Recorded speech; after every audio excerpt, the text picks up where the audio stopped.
You're tuned in to the Red Zone Blitz. Here we go. The home for all things NFL and college football. Ready?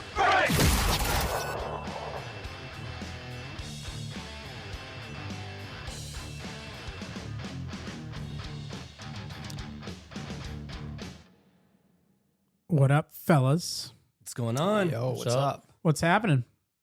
Oh, you know, Tomlin's gone. John Harbaugh John Harbaugh. is a New York Giant. What the fuck? He's in the Because you NFC willed it East. in. You fucking willed that in. I did say something about that. I'm not going to deny that. Yeah, that good was luck with something that that. happened. Good luck with that. I'm not scared of nobody. I'm not scared of John Harbaugh. What's he going to do? What's John Harbaugh done? He doesn't have Joe Flacco anymore. He's got Jackson Dart and probably concussed by the... And Cam Hey, he's got Scatterbo. Scatterbo, yeah. Yeah, it's And neighbors. It's concussion and a central. good defense. You It's- guys might lose the division again. Okay. Well, I rather lose the division than have my 46-year-old quarterback get so beat up that my coach of my entire life decides to leave. That is what I witnessed on Monday. It's kind of You sad. gotta understand how bad it must be. How bad it must be to lose. Rodgers and Tomlin retiring. Yeah. Same time. So, you know, the Houston Texans really did a number. Yeah. They really did a fucking It's number. really on bad him. when your last throw is going to be a pick six of your career. Potentially. Who knows? Maybe he'll come back. Maybe I don't know. He'll come back for one game, throw one pass. Okay, coach, take me out. Yeah. And then retire on the side. Just Yeah, I'm halftime. done. All right. Yeah, I just didn't want to end on a pick six. So Yeah. I came back. I threw a touchdown. I'm done. Things are worse, but could always be more worse. That's what we saw. We saw Charlie Kirk catch 8 receptions for 144 yards. Yeah. We saw Christian Kirk. I'm sorry. I apologize. Oh my God, Christian Kirk. Yeah. We saw. ESPN. You know, I can't really blame though because First I feel take. like I've made that mistake before. Yeah. You're not paid $100 million to go on Yeah. national television. The amount of times he said Charlie Kirk over the last few months. Yeah. Yeah. This is what happens when Charlie you Dead. Kirk's dead, but he's still making catches or what? and then they I did mean, the- when's the last time someone talked about Christian Kirk? and then people Yeah, made really. people made Charlie Kirk edits, which are just him running around on the Houston Texans team. Oh, that's bad. It was just it was not Oh, good. Stephen A. Stephen A, you gotta do better, my friend. I don't know what to say. Stephen A. Just yeah, things could always be worse. So for those of you that are new here, I think I should probably introduce us. Welcome to the Red Zone Blitz. If you don't follow us already, for more hilarious banter like this, give us a follow. Red Zone Blitz Pod, X, Instagram, TikTok, your mama's basement, anywhere. Follow us. No, don't follow us into your mama's basement. Don't do that. To all my inmates listening, I do not mean that. My name is G. I'm joined by my boy, Brandon. Brandon the OG. Texas in his blood, you can see it when he speaks. From the Longhorn steeple to the star on the screen. Big talk, big talk. Hey, Brandon, What's up? What's up? are you more of a chocolate milk man or like just a 2%er? What's your percentage of milk intake? Actually, lately, because my kids have been on a chocolate milk binge, I've been drinking a lot of chocolate milk. I haven't had chocolate milk in probably, I don't know, it's been years. Have you heard of the phenomenon of putting salt in your chocolate milk? No, I'm not putting salt in my chocolate milk. Did you guys have in the cafeteria as kids a sticker underneath the chocolate milk and then you got a prize or a toy at school? Did you guys have No. that? Sorry, I never was on We this. didn't get chocolate I milk never in was our on school, this. man. At Our our little school, mini cardboard container. Cardboard container? we weren't getting chocolate milk at our fucking school, man. We were too poor for that. I don't know. This is some Never mind then. This is some elitist stuff going on no this podcast. shit. And to the most elite man on this podcast drinking bottled chocolate milk with stickers on the bottom, here is Matthew. Go back to Matthews in his zone. Hard on the field even when he's home. Do you think you're gonna get married before the Steelers win a Super Bowl? Do you think I'm gonna have to change the song? I don't know.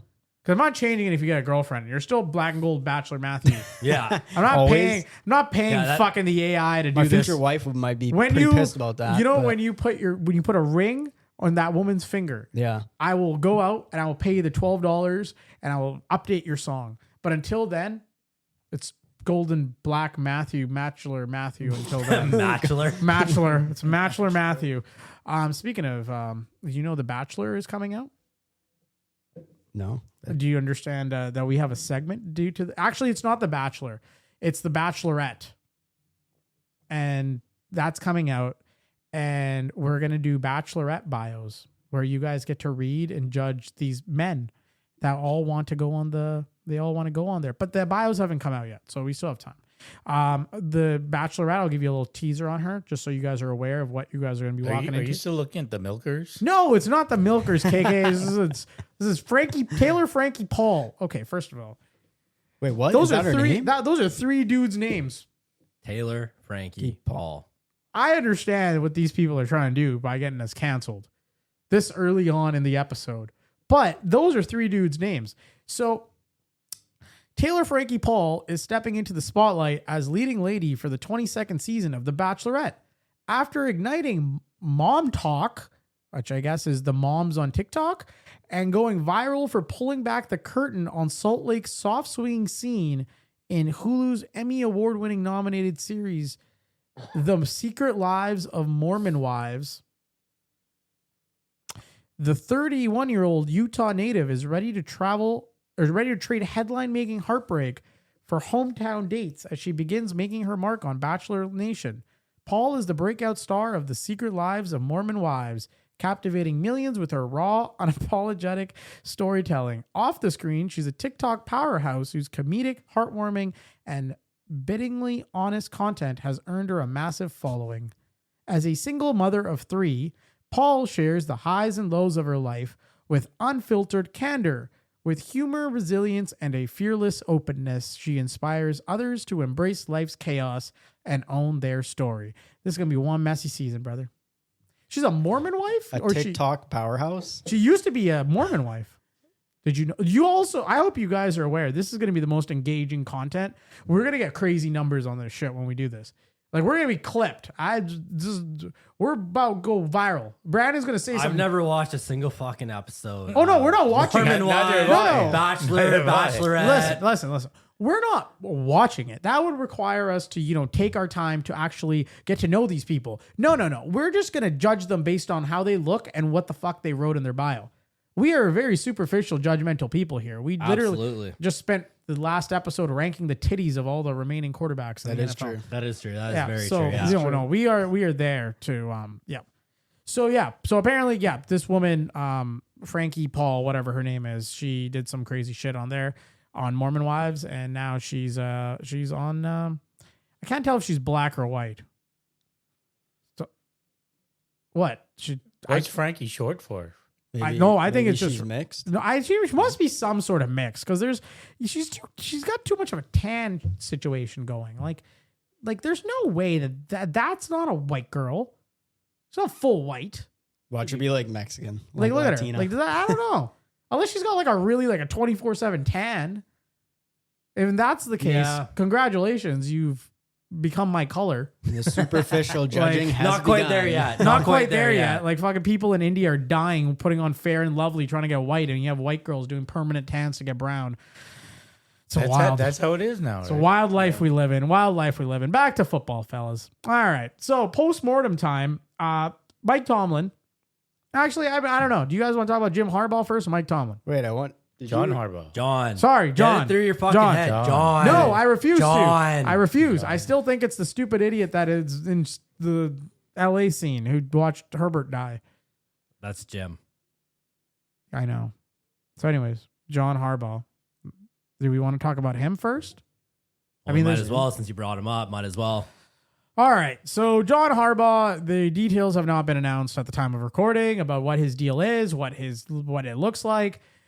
I don't blame New York for doing this. I don't blame their GM for doing this. This is probably the most obvious thing he probably could have done. Now, what I do think is that GM, you pack your bags, buddy, because the Giants are not going to, I don't think the Giants are going to make a whole lot of noise next year. They need maybe a couple more years to actually make some noise. But next year, he's fired. I think Mr. Harbaugh runs everything. Coach GM. Yeah. I think he's going to run all facets of it. And I think that's what the owner agreed to under the table. I would not be surprised if it's a Harbaugh run town. Why wait? Why not just give him the ranks now? I think because that would create too much chaos right now. I think because And he's he's new there too. well, he's I don't new know if you there. wanna They do also came out and somebody so they new. also came out and did this whole spiel about how they believe in their GM and blah blah blah blah blah blah blah. And we're 100% behind him. So I think right now they're just like, you know what? I almost choked up. It was that beautiful.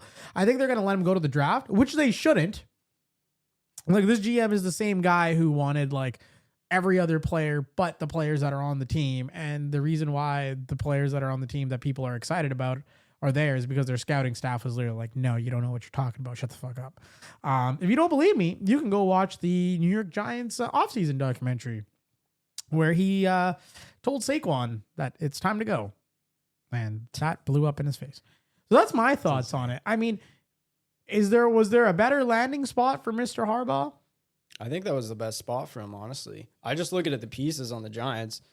Like, Dart's still developing, but you have something there. Scattaboo, again, and him, the two of them, it's just like a rushing tandem. Like, they're great. You got Neighbors going to come back from injury. And then that defense, like Abdul Carter, Dexter Lawrence, Brian Burns, you actually have like some good guys on defense that you could make some noise there. Can he especially in adapt? the division. Can he adapt to coaching the young guys?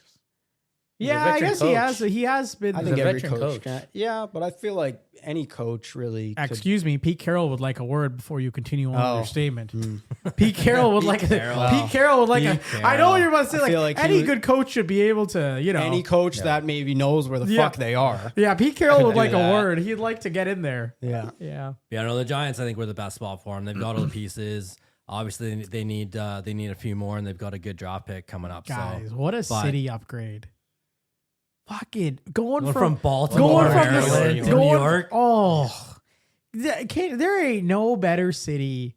And listen, I love Texas. I love going to Texas. But if I was a multi-bajillionaire that fucking Harbaugh was gonna John, whatever his name is, John. if John was gonna be now that he's in New York, can you imagine? Like every day you're dining in. Listen, don't get me wrong, KK. A lot of love machining could have been going on in Atlanta. It just ain't the vibe. They need to keep a black coach in Atlanta. Brian Flores needs to go to Atlanta. They need some culture up in that bitch. But That'd be a good fit. I'm telling you, it's not racism. It's just the cultural fit. Did they have Matt Rule up in Carolina? Or was he in Atlanta?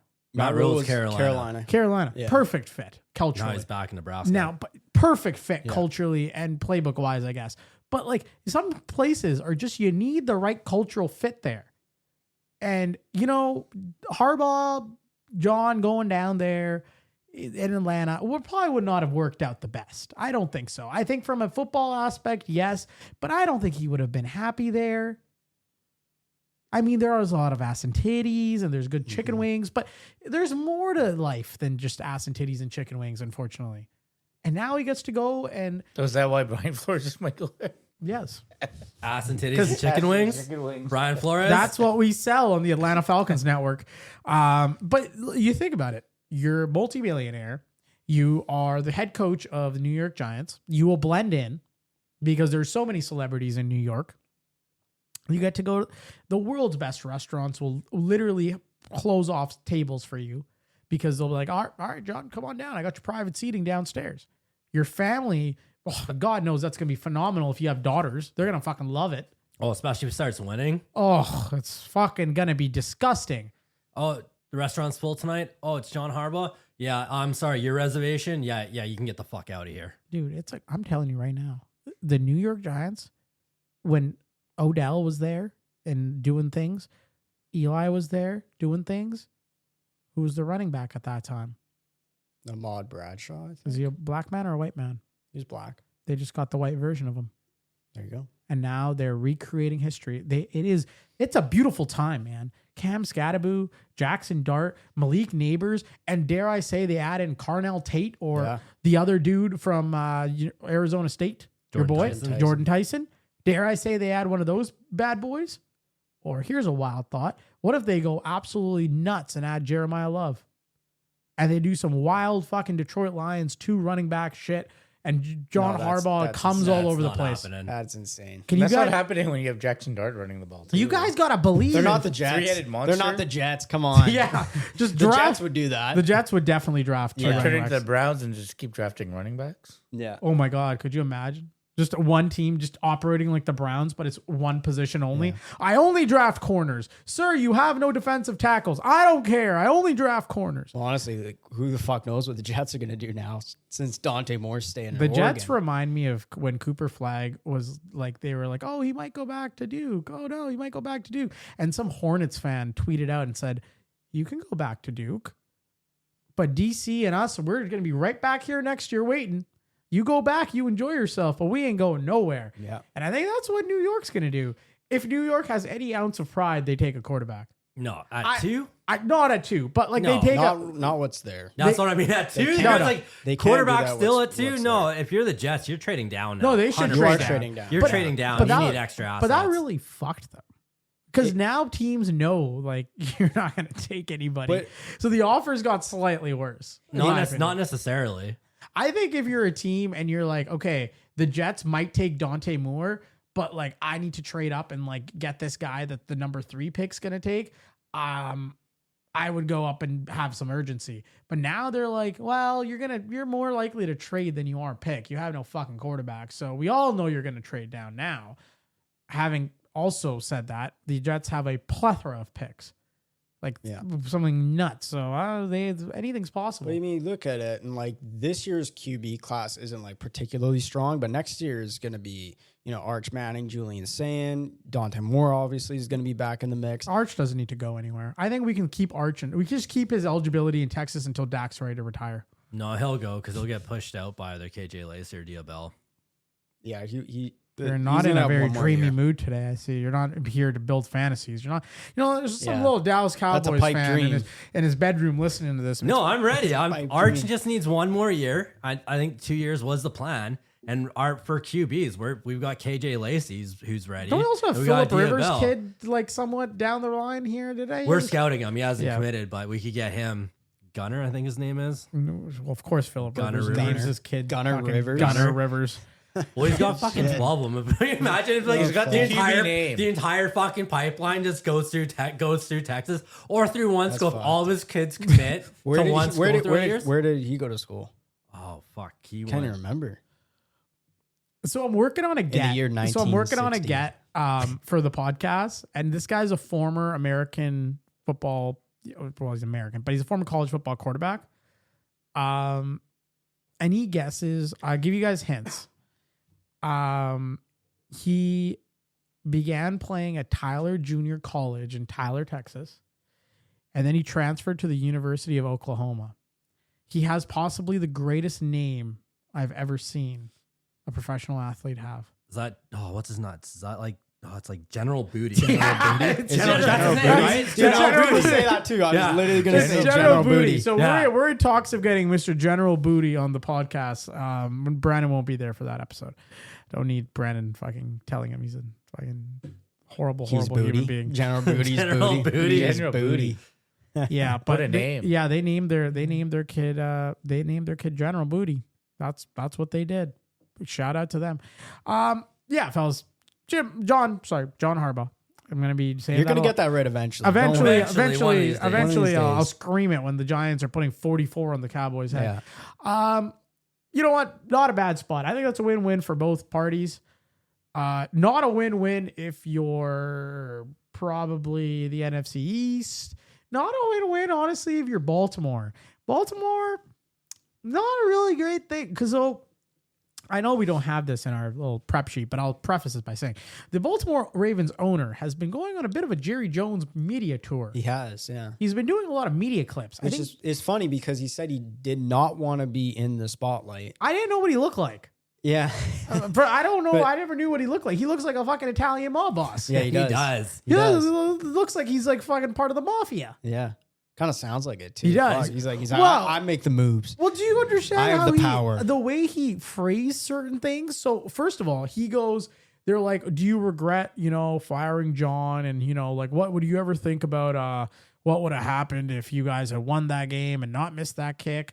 And the guy just goes, yeah, I guess we would have gotten rid of John a week later. I'm like, okay, all right, that's fucking. So the decision was Great already faith, made. great faith. Like I the was decision like, was already that's made. bold and kind You of lose your next game, you're done. Pretty much. Yeah, that's kind of a dick move. And then it's kind of a tale of two tales, though, because like the Steelers wanted to keep Mike Tomlin. Mike Tomlin just said, fuck y'all, I'm out of here. Jim Harbaugh wanted to stay. The Baltimore Ravens were like, fuck y'all, get the fuck out of here. It's a tale of two different tales. What's crazy about that too is Tomlin Tomlin stepped down, but the owner there, Art Rooney II, actually said he was willing to take him on for the next year too, which I Well, find a little. You Like, guys are every used to Steelers this. fan's probably like, "What the fuck are you thinking?" I'm sorry, but it's like you guys. This is your guys' brand. This is the Steelers' way. It's squeak out wins throughout the regular season, No, make it it into the can't be playoffs. anymore. Get excited. The Yinzers have the day off from school. You know what Pittsburgh needs? Yeah, they they do. don't need more days off of school. They need more education. I'm fucking going down there in April. If I swear to God, if I meet some stupid fucking people from Pittsburgh, y'all are gonna hear about well, it. you're gonna know where they come from. They Stop probably, they giving- probably moved from the east side. They probably of moved the from state Philadelphia, actually. to the west side of the state. No, but like seriously though, like we need to stop giving kids like Steelers fans. I'm sorry, even if they make the playoffs next year, no days off school. What's None. funny is No they days get off. they None. game- Not even the game weekend. Not on the is weekends. night. Fuck Saturday, Saturdays. Sunday, you're going. They should be going to school Saturdays for the next like 7 weeks to make up for the last fucking I don't know how many years you Yeah. guys have been giving them days off school to watch. I'd rather go to school than watch what the fuck happened that night on Monday. God, it was honestly disgusting. I mean, fuck. It was so painful to watch. Before we dive into the postmortem, I was going to say the Ravens owner put up kind of like a hit piece, not a hit piece per se, like where he was actively bashing him, but he basically just said like by March 1st, I want Lamar Jackson to renegotiate his deal and get his cap number lower. And that's it. That's all he fucking said. Lamar's not going to do that. But, like, gone. he's gonna leave. He's gone. But like, that's a like mentality like that. that's some crazy shit to say. Who the fuck gave this guy Jerry Jones blue label? He took a sip out of the wrong drink because that is some wild shit to say about your franchise quarterback. I want you to renegotiate contractually the amount of money that I'm agreeing to pay you by March 1st. No, I fander, but I think we know it started a smoke fire. Those top two teams I keep an eye on for Lamar Jackson. New York Jets. Ugh. Would you do it? Hard to the Jets. Yuck. I mean, Oh I my would. God. I would feel. No. That could happen. No. But that's not. can see That's being a not Jet. that terrible though. He's still got Garrett Wilson. He's still got Breece Hall. Yeah. He's they have not- pieces there. they I have just to want to see quarterback. Lamar Jackson on the fucking Jets. Listen. I don't think Lamar Jackson wants to see Lamar Jackson on the fucking Jets. But if he doesn't fucking renegotiate his deal, he better learn some fucking sign language or learn Taiwanese because he'd either playing in the fucking disability league or playing in Taiwan.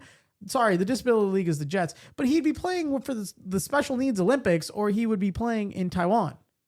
So he has no other option. They would just fucking trade his ass. Taiwan. You picked Taiwan before you picked the CFL? Yes. Okay. I got a better team actually. The BC Lions? No, you Oh, That's the CFL. send him out to Atlanta. what's he going to do out there? That's not a good spot for Lamar. There's too many distractions. Don't they already have like QBs? They have like Penix, No, Cousins. but They have Thuggin' Cousins is man. gonna Thuggin' walk. Cousins. Cousins gonna walk. Cousins but going to Penix, Pittsburgh. I don't think. Cousins going to Pittsburgh, man. Fuck no. I know. For the and also, buddy. also, Cousins going to Pittsburgh. Also- 100%. I'm here for it. also, I have to say, I don't give a flying fuck if Mike McCarthy's grandpappy shined the Chiefs' shoes. That fat fuck is not. We are not getting him a triple XL hoodie for him to sit on the sidelines. I was okay? wondering why you didn't react to my group chat message when I said it was heating up. Because there's no, I don't care Yeah. if he is from like the heart of the city in Pittsburgh, if he fucking, was right downtown and he grew up a Steelers fan. I don't give a fuck. He is not coaching the Steelers for the love of Christ. I really would love Shawan Mike McCarthy. Just like, what do you like? Who do you think you are? That's what I want to know. Like, who do you think you are after the fucking domestic terrorism that you did in Dallas? You just walk up there with your big fucking belly, slamming into people at interviews, probably. With his fucking Waffle House fucking laminated I play don't. calling sheet, whatever. The NFL owners are not fucking smart. None of them are fucking smart. So They're that's all- why he's gonna end up in Pittsburgh. I don't want to. I don't No, want to. they're better than that. I don't want to hear about how Jerry's the only fucking idiot because Well, they're all fucking idiots. They're all fucking Jerry's idiots. just the one that's so fucking like out there. Yeah. Everyone else is just idiots behind the scenes. Mike McCarthy literally lied to the owners that he spent the offseason watching film, and then at the press conference when they unveiled him as the Dallas Cowboys head coach and asked him, "Hey Mike, what did you see?" He said, "Well, sometimes you just say some things, to at the job interview, So and then Stephen Jones is just fucking looking at him like, "Are you fucking kidding me right now?" And Jerry's like, "Steven, you son of a bitch, look what the fuck you did." And that guy who lied on his job interview is getting consideration for more jobs. Are you telling me there's no other fucking guy in the country that can read a fucking playbook? You know what I don't understand? So this is going back to the kids in Pittsburgh that got the day off school. Yes. How the for fuck does children. how the fuck does a city produce Mike McCarthy and Kurt Signetti? Kurt Signetti is from Pittsburgh, and so is Mike McCarthy. Well, you see, look at once you consume over 4 times your daily calories, your brain starts to eat itself. So it was That's what Dallas. So it was Texas. He was that ruined fat him. before he got to Dallas. He was fucking huge in Green Bay. Don't make this about the Texas food. It was the fucking cheese he kept eating in fucking Green Bay. Actually, let me look and search. Has Cheese Mike is- McCarthy cheese is always fattening. been fat? Has Mike McCarthy always been fat? Cowboys coach Mike McCarthy has not always been heavy, but he was consistently known for having a larger, chubby build for the majority of his time as head coach. Someone's just trying to be nice. Yeah. during his- Oh wow! 2022 he lost weight. Yeah, dude, he's a fucking. He's built like a fucking Karen. Oh my! Can you? Apparently, the fatter the coach, the more likelihood you have of going to the Super Bowl. Well, look I at Andy Reid. I don't believe that. Rex Ryan is pretty fat. Yeah, I was gonna say Rex Ryan's pretty fat. He never made it to the Super Bowl. Andy Yeah. Reid and then him and his cheeseburgers. Yeah. Yeah, we've talked too much about Mike McCarthy. Let's move on. Are we gonna look up who's the fattest coach right now in the playoffs? No, You know what? It's not as Who enticing as is the the milk. It's not as enticing as the milk. Heaviest NFL The coach mommy milkers. currently. I believe Andy Reid's probably got the cake. Andy Andy Reid is does have the cake. Yes. yes. He does have. Yeah. Well, not anymore. He ate it. Yeah. So I don't know if you guys have heard of the comedian Carrot Top? Well, yeah. I have. Yeah. So he did a skit for Kill Tony on Netflix. I don't know if you guys have seen the latest special, but he pulls out a football helmet and has a Kansas City Chiefs logo on it. And it's like, hey, this is for when you watch the Chiefs. And there's like a Kleenex box inside the helmet and there's a hole made so you can put on you could just watch your Chiefs and take out napkins out of the helmet and wipe your nose and cry. And that is because the That's pretty Chiefs funny. suck. That was not funny for you. It's funnier if you see the skit, Matthew. I'll show you the skit after the recording. It's quite excellent, actually. All right, fellas, let's move on. Well, actually, no. Mike Tomlin is dead, apparently, according to Yeah. Matt. We have still not got. Rest in peace. Oh, that's Mike T. we're gonna crack a cold Rest in Miller peace. Lite. Yep. It's always It's Miller not an time. Iron City beer. I wish it was, but we don't have those up here. Oh, God damn, we're a sponsored show. It's something about the genes. I swear, it's the genetics. Oh, fuck. It's okay. It's okay. I don't want to drink that Iron City garbage, anyways. Yeah, actually, it's crap. Miller Lite is a way better. Good save. Miller Lite is the best beer Yeah. in the world. Matthew will baptize his children in Miller Lite. Yes, that is true. Yeah, he will christen them. All right, fellas. Over his nearly 2-decade run, Tomlin went from the NFL's youngest coach to the league's longest tenured.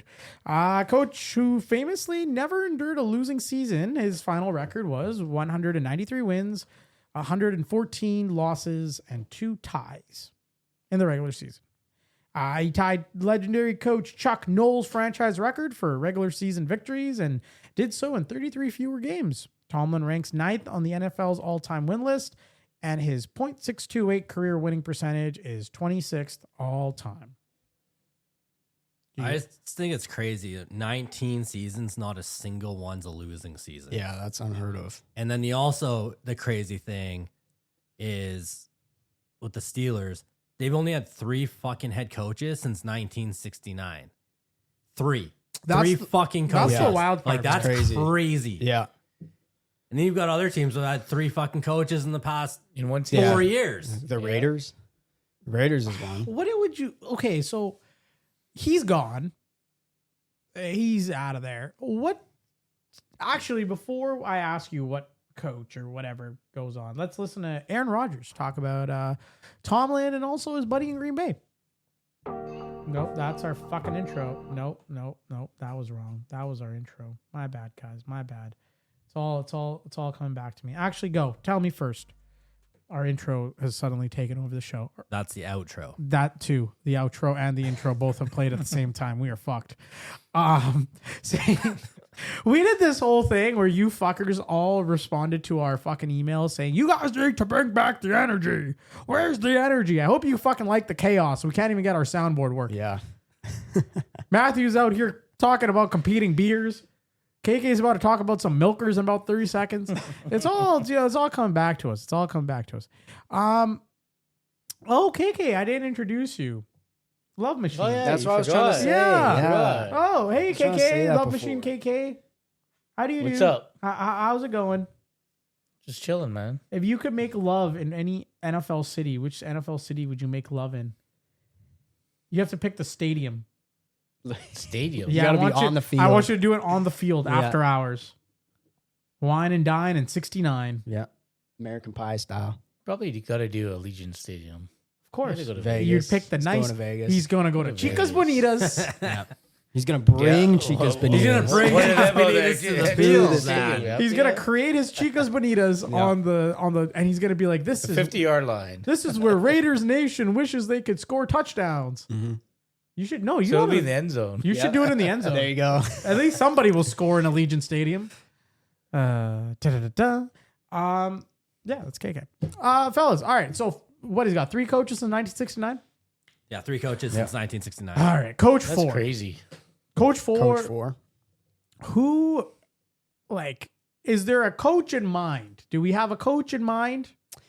So I know for a fact they are interviewing a couple different people. Nah, fuck them. Fuck whoever they're interviewing. Who do you want? Who do I want? Yeah, fuck whoever. They've lost their John marbles. Gruden, baby. There it is. John Gruden. No, I feel like they would Get Chucky out there. You need somebody younger. Gruden's No, gonna die. you Gruden's gonna have a need heart a attack. young coach that's going to last another 20 seasons. Yeah, you gotta have a 20 season. In them. yeah, Gruden's got actually- about 5 years. A name that I actually have that hasn't come up is Joe Brady, the offensive coordinator for the Bills. Oh yeah. I feel like you ought to go offensive minded and you ought to go younger. You got to give some guy a shot that's really proven that he can. Yeah.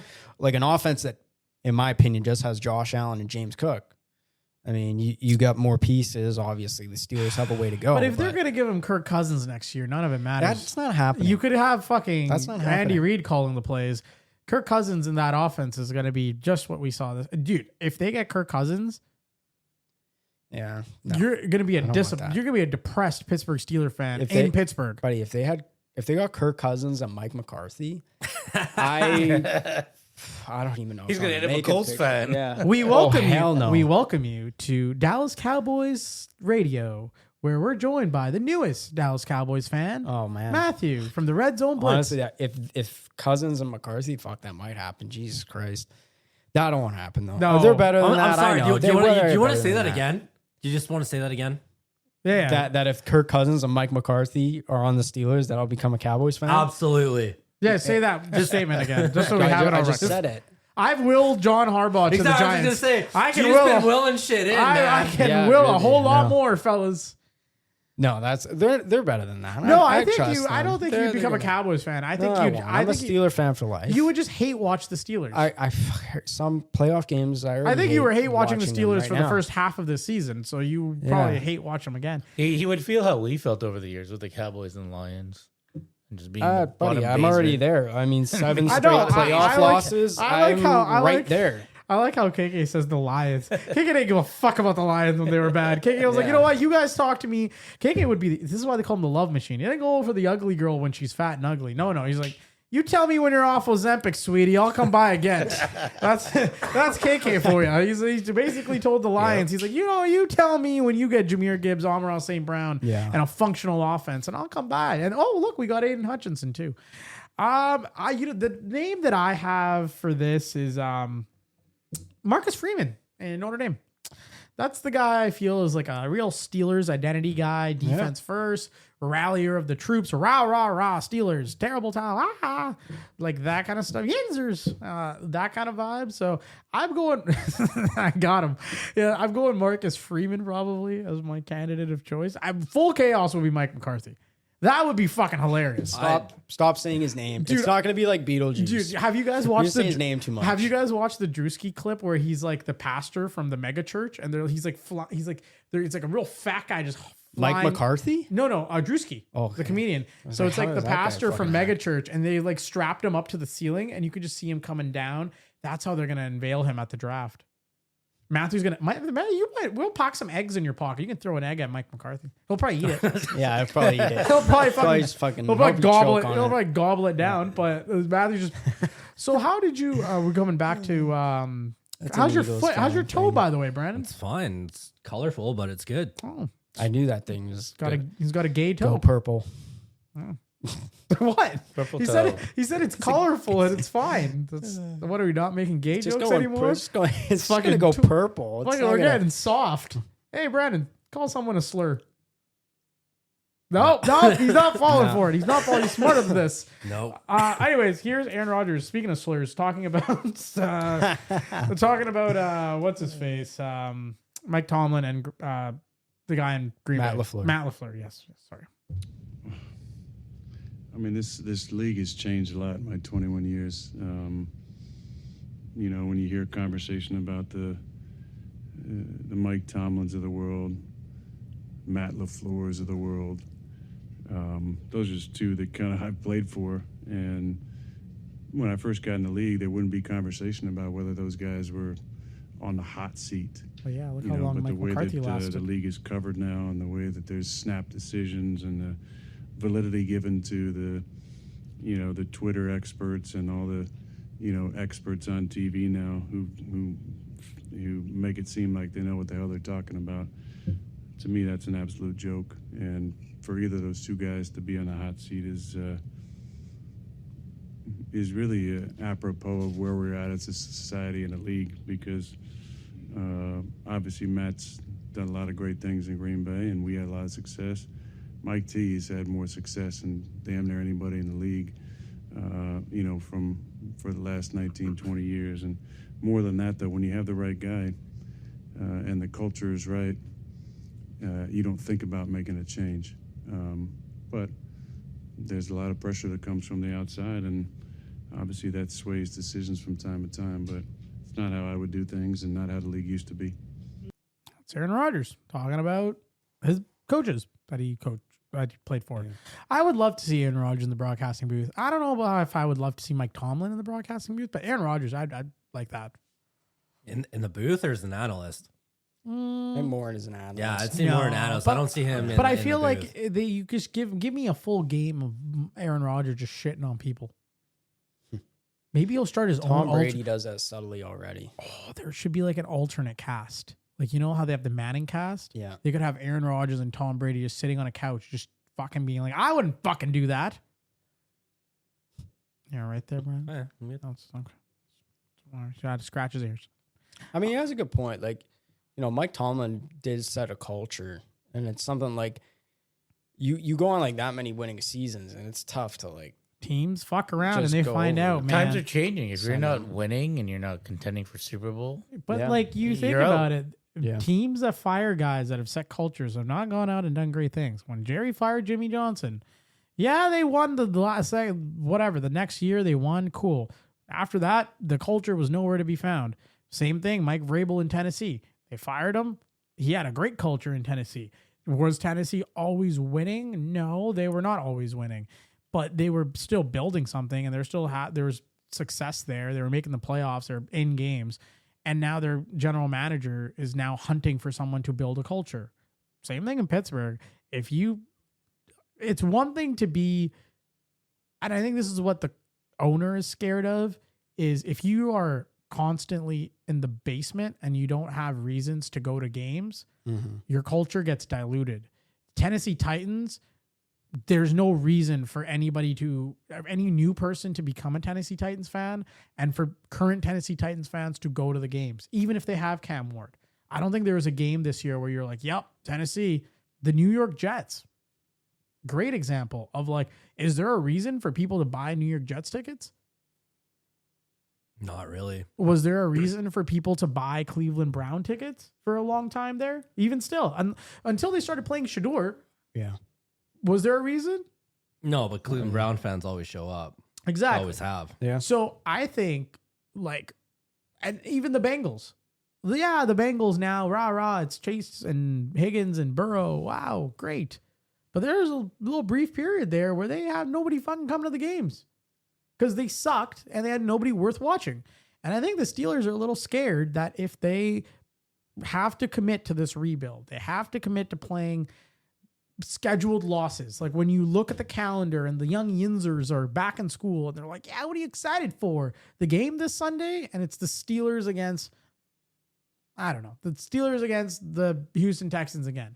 But the Steelers have traded away all their pieces. They've traded away TJ Watt. They've traded away everybody else. At that time, you're not going to be selling more tickets. Your brand is going to take a hit. People are going to watch something else. Even if they're in a rebuilding mode, they still could win that division. Yeah, they say they're not in a rebuild. They're still going to fight for that division. But the owner even said in a rebuild. But I think when I say they should be in a rebuild, I don't mean like don't compete really hard. I mean trade TJ Watt. I mean like get whatever you can and get exponentially If you can draft younger. a young replacement for your Well, they have They already TJ have. Watt. Jack They have? Sawyer. Jack Sawyer. Jack then Sawyer. you trade him and you get another piece. Get more first round picks, Right. get more second round picks. Now, I was doing some reading and I think where it all went wrong was the Minkah Fitzpatrick trade. So I will go back and tell you about it. So the Minkah Fitzpatrick trade was September 2019. The Miami Dolphins traded Minkah Fitzpatrick along with a 4th round pick and a 7th round pick, a 2020 4th and a 2021 7th, in exchange for a 1st and a 5th round pick in 2020 and a 2021 6th round pick. Now, if you go and look at that 2020 NFL draft, there was a lot of players the Steelers could have taken. A lot. But there was one in particular. If you forget, that is the Joe Burrow draft. They could have tanked a little for Joe Burrow. That is also true. But they could have taken Justin Jefferson. They could have taken Jordan Love.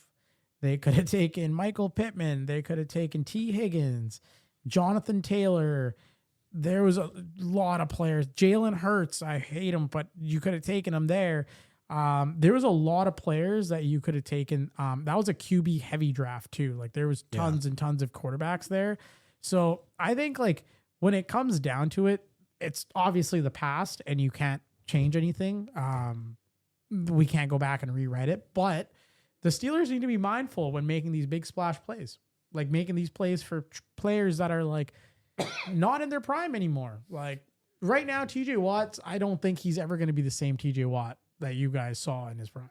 No. He's just gone through too much mileage. He's played too hard of a position.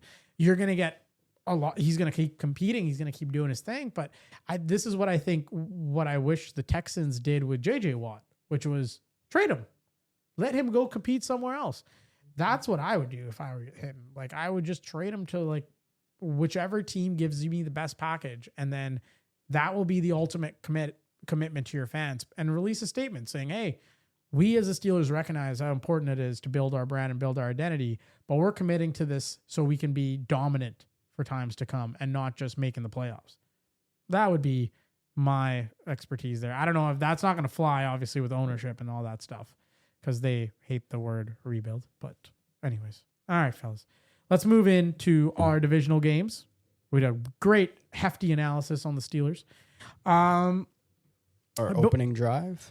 Yes, our opening drive. We'll drop that track. Before I do, I just wanted to say I'm going to be using a reference, and I just wanted to say it so that people who may not know what this is get a clear definition if they see me using the acronym. So do you guys know what EPA is? All right. So EPA stands for expected points added. It's an advanced football stat that measures a play's impact on scoring potential, calculated by the change in expected points before and after the play. So, for example, a positive EPA, which means it's higher, means the play increased the scoring odds, like a big gain. Whereas a negative EPA means it decreased them, like an interception or sack. The league average is 0 per play. So if you see an EPA that's in the negatives, not good. If you see an EPA in the positives, much better, makes more plays. So I just wanted to make sure that I will be dropping that EPA somewhere here in the episodes to come as well, just for those that may not know what EPA is. But aside from that, I think we can dive into the opening drive. The opening drive. All right, fellas. Let's talk about the heavy hitters. You got Saturday, 4:30 Eastern, 1:30 Pacific. The Buffalo Bills head into the thin air of Mile High to face the top-seeded Denver Broncos. Denver's 14-3. They've got the week off, and they're looking for revenge after Buffalo embarrassed them 31-7 in the wild card round last year. Now, is Denver's roster really playoff ready, or was it just a regular season wonder? They're playoff ready. They got Sean Payton as their coach. That is true. Sean Payton is He's one of the best coaches. He's going to have them prepared and ready. Now, Sean Payton, to your point, very, very good coach. Along with that, their defense, they're cooking. Well, that's the big thing is last year when the Bills won, the Bills ran all over them. James Cook ran 23 carries for 120 yards and a touchdown. And as a team, the Bills ran 44 times. Well, now the Broncos have the second best run defense in the league. Yeah. But the Bills, they just played the number 1 run defense in the league, and they had no problems with Jacksonville. Yeah. And Allen scored 2 rushing touchdowns. So, again, we've talked previously about rest versus rust. Well, the Broncos had the bye, but the Bills basically had a tune-up game for this exact scenario. Yeah. They played the number 1 rushing defense, and now they're playing the number 2 rushing defense. Like, they're ready to go. Yeah, and they're like the best. They're the best running team in the NFL with 159.6 yards per game. But, with Josh Allen just opens up so much more with his running ability, right? You have this guy just burning deep. We've never seen somebody like any other quarterback just, tush push. Yeah, tush push, but do it 10 all yards. by himself, right? Yeah. And just move the whole pile. And that just opens so much of play action or even options with James Cook. And so I love the Bills' run game. It's going to be a great matchup, I think, because it's going to be the true test of, like you mentioned, both of you, they're the best run team. Yeah. Denver is the worst run defense. Not the worst. They're the 31st in advanced stats. They're 31st in defensive rushing DVOA. But you know what? They've got they're huge as a number 1 seed. They have this massive weakness in their run defense. And guess who they're playing? The team with the best run game. Now, I think where I have it is they have to, if Buffalo wants to win this game, they have to turn the aggression that Denver is going to bring in those blitz packages against them. They average right now, like you guys said, 159 rushing yards, 159.6, so almost 160 rushing yards per game. If James Cook and Josh Allen stay in heavy sets and run right at those edge rushers, they neutralize that sack threat. You keep the chains moving, you keep Bo Nix on the sideline, and you let the 31st ranked run defense beat itself. Now, at the same time, the Denver blowout, if Denver can blow them out, which I think they can. I think there's potential here where the Broncos can blow them out. It's because Bo Nix plays it clean and the sack gap widens. Denver's offensive line allowed among the fewest sacks in the league this year, while Buffalo's line let Josh Allen get dropped 40 times. If Denver gets an early 10-point lead and forces Buffalo to pass, that 68 sack unit is going to feast.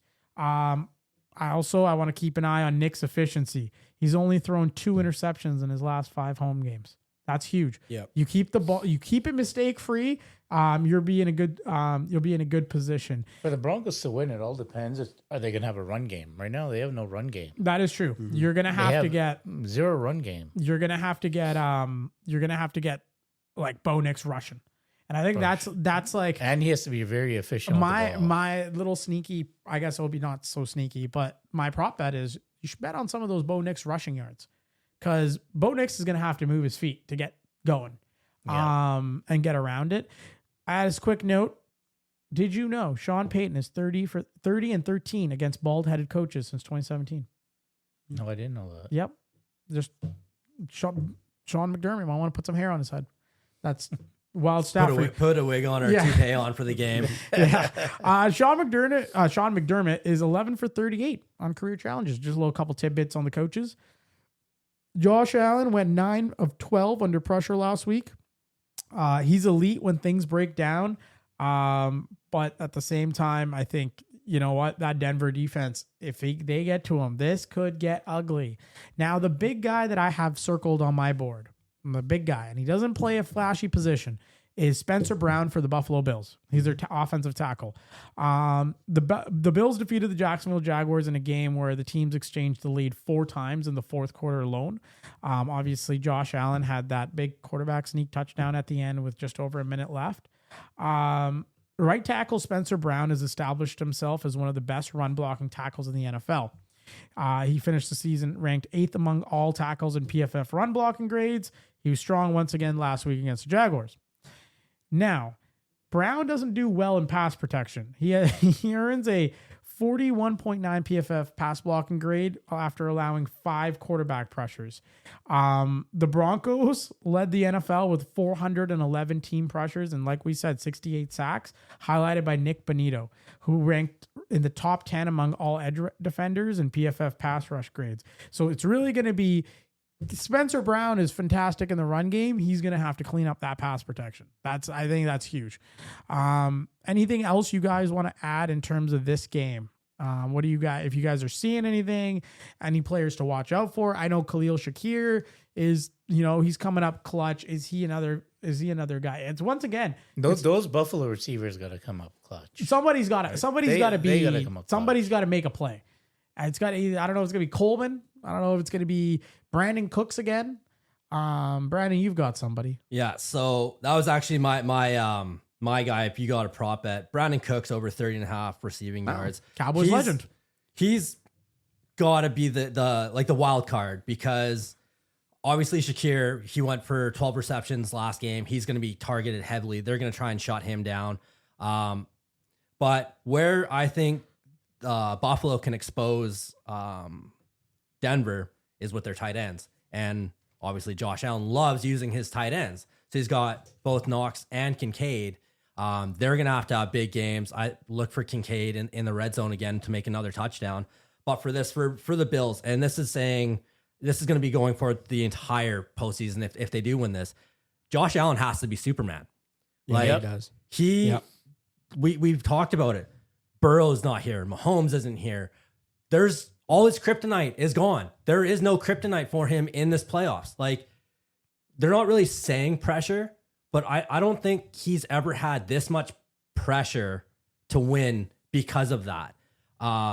He's the most experienced quarterback that's left with wins.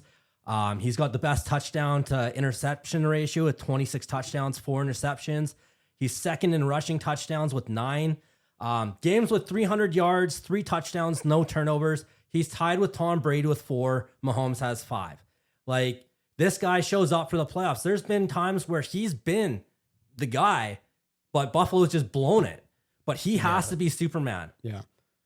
If Buffalo wants to win this game, really, like, it all comes down to Josh Allen. Yeah, and I think for the Bills too, we've seen so many games this year. The Broncos if they keep it close, they tend to win those games. Well, they've kept teams to under 18 points all year. The Broncos right? the Broncos defense has to get to Josh Allen. Well, Pressure him, bang him up. They got to rough him up. yeah, But he's good at scrambling. Like He's that's the thing though. He thrives at that. true. He thrives when you bring The bring more him pressure. times you tackle him, the more times you he thrives him on up. it. he loves thrives it. on it, but There's he's just going to be banged up to the point where there's just something he might about make a that mistake. Sean Payton defense that I would be a little bit scared if I was a Buffalo Bills fan, like going into this game, just being like, they're gonna hurt him. Like to your point, they got to hurt him. They're gonna, and I For them to win, they got to hurt him. like, I'm not saying like put a bounty on his head, yeah, I was Sean gonna Payton. say, Not hurt him. edging on not the not edge there. not the Saints method of Sean Payton, but Sean Payton's gonna put a fucking sheet up on the board and be like, whichever guy can knock him out, fucking props to you. Yeah, I think turnovers are big too for the Broncos D. If they can make it happen, they have -3 point differential for turnovers. That's one of the lower stats in terms of teams this year. So they just gotta get to them, make them make poor decisions. Keep the game close, and they got a shot. All right, fellas, pick time. Here we go. It's got to be Buffalo.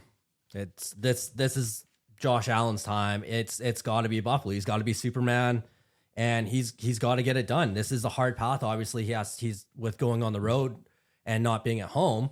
But like I said, his kryptonite's out, not here. He has no excuses. He's got to get it done.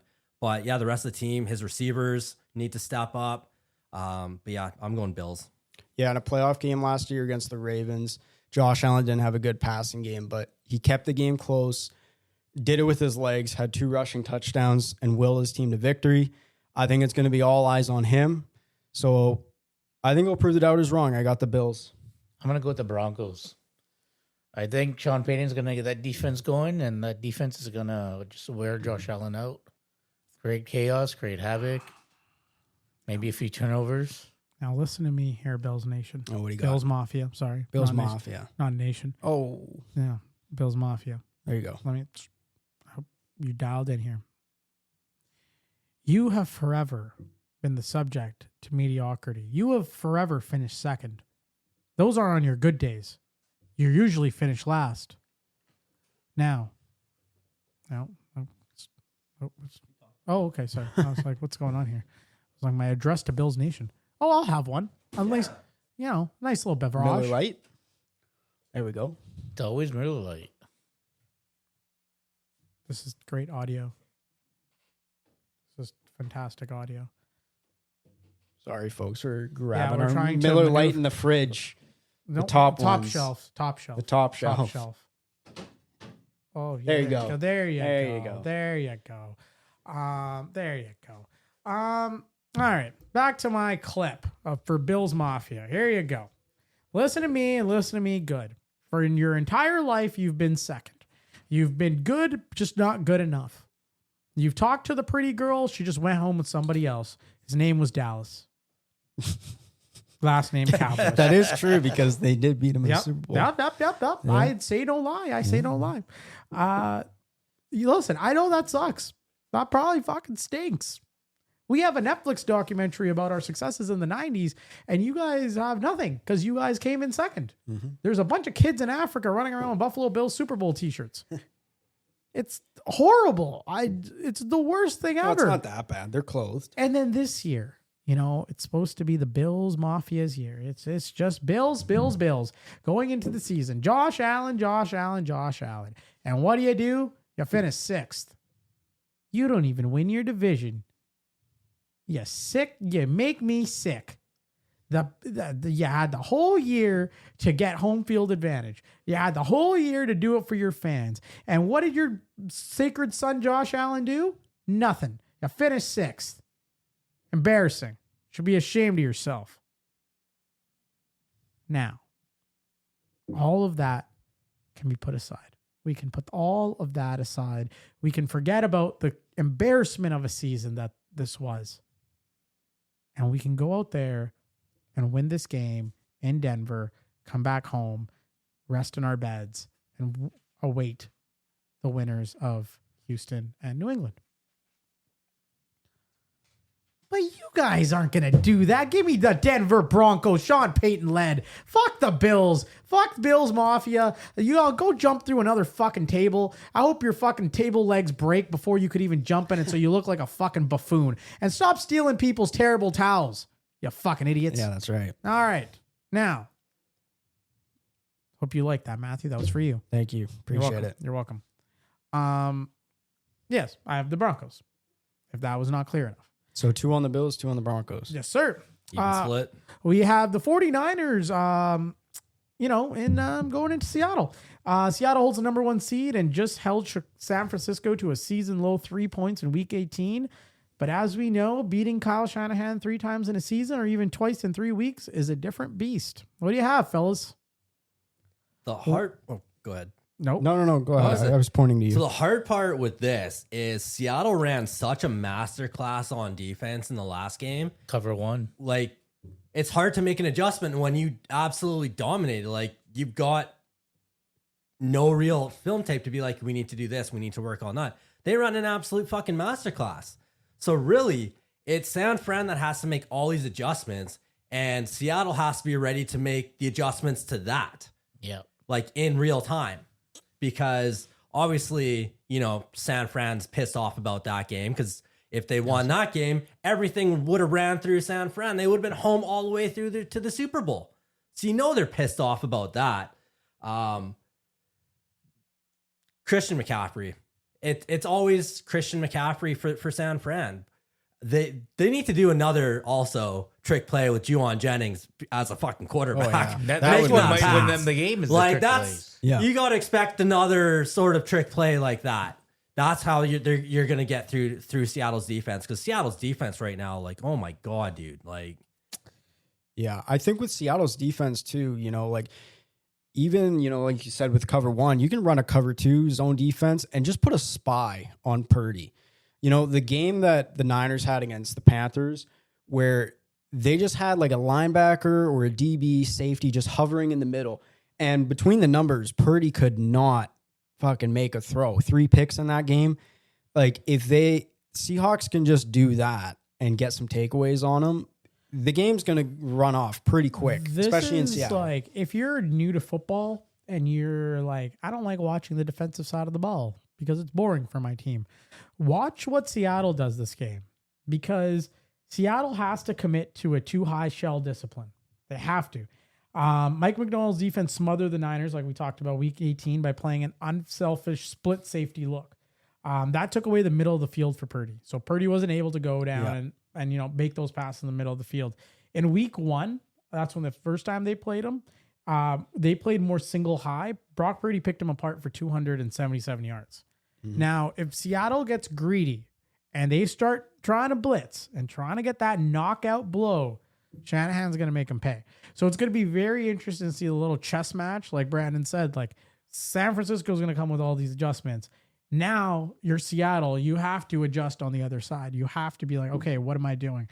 And not to give all the credit to Seattle's defense, I think some credit should be warranted to the 49ers defense, who are missing almost everybody. There's injury after injury, and they're still able to, what? Yeah. Fred Warner's trying to make a comeback. And Fred Warner's climbing up buildings and stuff like that. And he's trying. Have you guys heard about the power plant? Yep. Yeah. we They think all the injuries because of the frequency or whatever. the power plant. Because they are practicing beside a power plant, and that's weakening the collagen in their tenderloin bones or whatever the fuck they said. And like, guys, is that where the Super Bowl teams are going to practice? Oh my god, Fuck. That's gonna be bad. oh no, Make them arrive early too. San Francisco. They probably gonna watch his podcast. If San Francisco doesn't make the Super Bowl, they're just gonna ask the electricity plant, hey, can we crank that up extra high? Actually, Especially if Seattle makes it. I know exactly. We don't want them to win. Yeah, no shit. Yeah. But at the like I said, the San Francisco defense banged up. Those linebackers are banged up. Sam Darnold. All right. Is it time to have the Sam Darnold discussion? Yeah, I think you have to. Mm-hmm. Legacy game. It's got to be. You had the week off. Listen, you had some ups and downs throughout the season. You had some crazy, crazy historic career numbers. You had one of the best wide receivers in the game in JSN. This is the game where you have to show out. You have to ball out. And I'm not saying you need to go down and throw 300 and bajillion yards. No more turnovers. I need him to be perfect. If I'm a Seahawks fan, I need him to make no turnovers, not even one. Because once he makes the first one, it just starts going downhill. Like his brain just shuts off and he just starts throwing to the other team. Now, the success of Mr. Sam Darnold will be dependent on the run game. It will be dependent on if they can do play action. If they can set up the run game early and they're able to run with Kenneth Walker, Zach Charbonnet, they're able to do like outside jet sweeps with JSN or Rashid Shaheed, then you're looking at doing some play actions, and that's when Seattle gets dangerous. So that being the game, I think we've previewed it. Is it smarter to bet the record, which is Seattle 14-3, or the better roster in the divisional playoff? And some would argue and say, the better roster is actually the Seahawks. One team has Christian McCaffrey. I'm going to go with the record in this one because home field is big. You're playing in Seattle where everybody is cheering you on. Versus the 12th man is there, but apparently the sound of that building, it amplifies back onto the field. Yeah, and that's why you had those like Super Bowl days where you get all those calls, all those penalties, right? Yeah, like game, all that stuff. I feel like or like procedure. It's hard to hear your audibles and stuff like that. And it's going to be loud in there on Saturday. Yeah, well, like it hasn't been as loud this season, but now it's playoffs. Now it's gonna be now loud. it's playoffs. So they're everyone's been saving And their they're voice playing the all rivals. season for now. Also with when we're talking about Christian McCaffrey, so Seattle has given up the most receptions to running backs and the 6th most receiving yards to running backs. Christian McCaffrey, in the 6 games without Kittle, and obviously Kittle's out, he averaged 68 yards. His over-under is only like 44.5. Yeah, and C-Mac has had almost 1,000 yards receiving this year. That's more than like Drake London, DK Metcalf, Jalen Waddle. He's But like I'm just saying, if you want it with how dominant Seattle's defense is and what everything they've been doing, stop him. their one flaw is they give up receptions and receiving yards to the running back. Well, that's what they do. Hello, Christian McCaffrey. That's what they do best, right? Yeah. But Seattle with being at home, that 12th man, again, Darnold just needs to play clean. Like he doesn't have to have the best game. You don't have to go off. Turnover free. Exactly. Turnover free. Can't be throwing the interceptions. Game manager. Yeah, they got to protect the ball. Seattle gives up. They've actually given up the most fumbles Seattle this has year. Like G said, they got to run the ball. Yeah, you got to truck it. It's not going to be. Things downfield are going to eventually open up. The thing is, I feel like people are going to tune into this game on Saturday because it's going to be like, the Bills versus the Broncos will be something. But I think people are going to be like, we're going to get an offensive showdown. I don't think you're going to get that. I think you're going to get both. It's going to be like a heavyweight boxing fight. Couple jabs. They're moving around rounds 3 and 4. Although you see a little hook come in there. And by round 6 and 7, that's when you're going to see that thing explode. I think by the 4th quarter, it's going to be pretty neck and neck going both ways. And then one team's just going to find a way. So that would be my prediction. I don't see this being like a high scoring game. I think I would say it's going to be low scoring, tight up until the 4th quarter, similar to the Steelers game.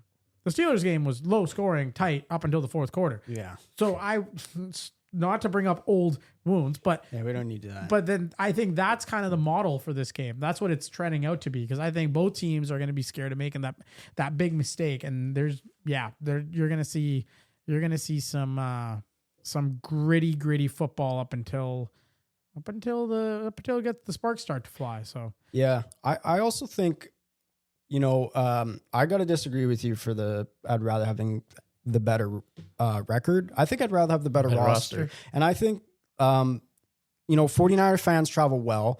I think teams have figured out, home of the 12th man. It's not as good as what it used to be. And, Kyle Shanahan, the way he's coached with these injuries, through these injuries, and like Brandon said, with, C-Mac and his receiving game, and these other guys like Juwan Jennings is playing well too, and Robinson as well. I think the 49ers are going to find a way. Well, I think that's a good point. Is like Kyle Shanahan factor is like not discussed enough. Coaching isn't discussed enough. He is really good at what he does, and he's able to get the most out of his players. Robert Saleh is really good at what he does, and he's able to get the most out of his players on the defensive side. I also think it was a blessing that they actually did not win against Seattle in the last week, because this makes it like you have to earn your place to play at home in the Super Bowl, and you got to face adversity. It puts them kind of, not in the underdog in a sense, but they got to fight for it more. They want to win to go home. To get there, to go home. And play in the big dance. Exactly. Yeah. They don't want to riding home field advantage all the way through. It's like, oh, you can't mess this up. You're home field all the way, right? There would have been a different level of pressure on them than there is now. And I think with Kittle going down, it's almost like house money. Not there yet. Not full before 49ers fans start freaking out. Not completely house money.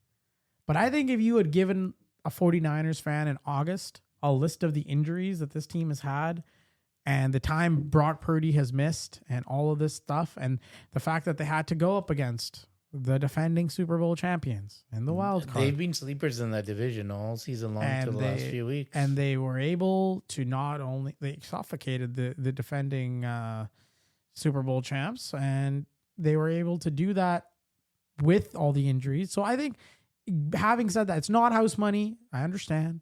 There's expectations, blah, blah, blah. But at the same time, they got nothing to lose.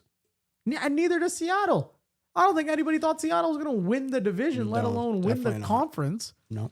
So it's two teams playing with almost like little to no expectations going into the season. And now suddenly, like, there are Super Bowl aspirations on both sides.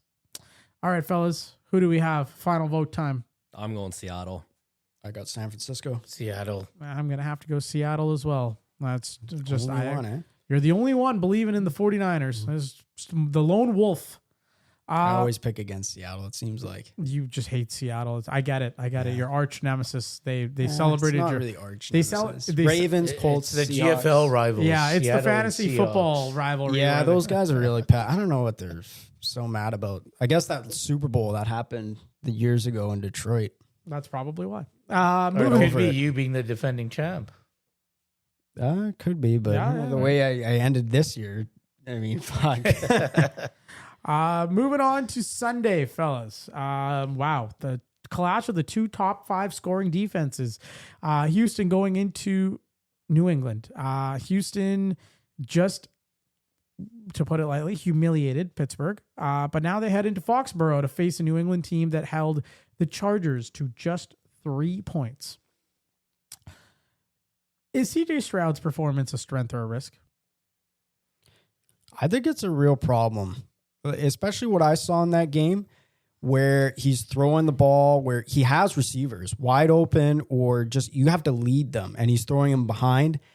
And I know the weather actually in this game is going to be a factor because it's supposed to be cold and wet. So that's going to be a real issue for him if he can't protect the ball. Yeah, with CJ Stroud, he's got to protect the ball. He had two fumbles and one interception, or two interceptions and a fumble? He had 2 fumbles and 1 interception, but he didn't fumble the ball like at all this year. He had like one fumble. But like even when you're watching him, you looked at him all game, man. He was not hands were there. Like shaking. he was not there. But that defense, like Pittsburgh didn't capitalize on anything, on any of the turnovers. Yeah, like that defense had his back. That defense is That insane. defense is Final- just The final Patriots little- have a Stop it. very Just stop underrated it. Final- Don't say it. Don't say it. Final little kick in the nuts Don't to the say it. Yinzers. Yeah. Just But no, yeah, of course. But I like At least we made the I like playoffs. how you look at me. I was like, wow, whatever, Wow. fuck. it's okay. But yeah, the Texans defense had his back. They came out and they held their ground, and the Pittsburgh, they couldn't capitalize on anything. But yeah, with the weather, if it's just cold, I don't think it's going to be an issue just because Texans just went to Pittsburgh and it was cold. yeah. But if it's wet, It might be wet. If it's wet, that's a different story. Because like we Exactly. said, the last game going in, Houston's an indoor team. Yeah, right? Like that's right. That's why I thought Pittsburgh was going to win because it's going to be cold. Yeah. It's an outdoor team versus an indoor team. But since they just handled their business there, going into Foxborough, if it's just cold, I don't think that's going to be an issue. But if it's wet, then it is an issue. But the other thing is, I hate to say this, they're going up against a better offense. So Yeah, if you're just yes and relying on the no. Houston's The defense, Patriots to do all the defense work. is very underrated. So if he turns the ball over, they're going to make Well, it pay. that's the thing, right? Like Pittsburgh's, not Pittsburgh, Patriots. New England's no touchdown defense, basically. Like they didn't allow a touchdown. They haven't allowed one in 60 plus minutes of play. CJ Stroud needs to take care of that football. One turnover. So now I pose the question. Okay, when do you, if Stroud comes out of the gate and it's a tie game, let's say it's, we'll give him 7-7 in the second quarter. CJ Stroud's thrown his third pick. The sirens are going off in the neighborhood. it's like fucking weekly thing. I know. man. They know It's we're like- recording. They know so much heat here. So third, 7-7 third quarter. 7-7 second quarter, third interception. Okay. Is it time to next possession to put in Mr. Mills? Why not? Yep. He did his Yeah, fucking playing that job when bad, Stroud yeah. was out. Like he Yeah. in the playoffs, like I don't think it would happen. But at some point, you would have to look at it and just be like, "Fuck it, we got to make it." It's like pulling the goalie in hockey. Like at some point, you just got to do it. Never forget when CJ Stroud ranked himself the third best quarterback on his Instagram story going into his sophomore year. He said it's Mahomes, Allen, me, Dak. No, me, Lamar, Dak. This guy thought he was the third best quarterback in the NFL. Delusion is an art. He better fucking go. He better prove it right now. He's got a 17 turnover differential this season. That was second in the NFL. He's the only way they win. If you look at him going into the game, he's the only way they win. He has to do his job, but he's also the only way they lose by 20. Yeah. So Yeah, live by the sword, die by the yeah, sword. so it's going to be interesting to see. I think he's going to be going into an atmosphere that is mean. Yeah. Massachusetts is not a fun place to be on the road in the playoffs. They are mean people. They're going to get after him. They're going to personally attack him. meaner than Pittsburgh. Oh, way, Yes. way. Yeah, Yes. Not even It's pretty close. hostile. They're closer to Philly than Pittsburgh. Pittsburgh, I think, is Pittsburgh's loud for their team. Pittsburgh's like, yeah, go Steelers. Pittsburgh's a nice city in Pennsylvania. Yeah, Pittsburgh is a nice part of the town, nice part of the state. But Pittsburgh's loud for the Steelers. Yeah. Pittsburgh's proud to be Steelers fans. Yeah, that's right. When you go into like Foxborough, or you go into Philadelphia, they don't really give a fuck about their team as much as they give a fuck about putting you down Yeah. and making sure you realize that you're a worthless piece of shit that has just entered the arena against their team. Yeah. Now I sound like Tom Brady. But that's the reality, and CJ Stroud's had to have to go there. Now, which phase of the game do you guys think decides this game? Is it the offense, the defense, the special teams? I think on both sides of the ball, it's got to be the defense. Because Houston's number 1, New England's number 8.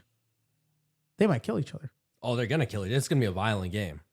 I honestly think it's special teams that I think will control this game. And the Patriots are the best punt team. They averaging like, I don't know, something around 17 punt yards or something. And I think it's gonna be big in this one. Belichick has like a win theory in Foxborough where the gate coming into the stadium, the wind kind of Oh, the swirl or swirls whatever. Yeah. in there. So the punt kind of looks like it's going far and then it's going to drop. And the thing is, I think the field position and now, based off that, it's really going to be a factor in this one. Houston is not as great on special teams. So I got special teams being the factor in this one, especially if both, defenses are as strong as they are and points, maybe I think it's going to be low scoring. Special teams and, where the ball is going to be field position wise, I think that's going to be the factor.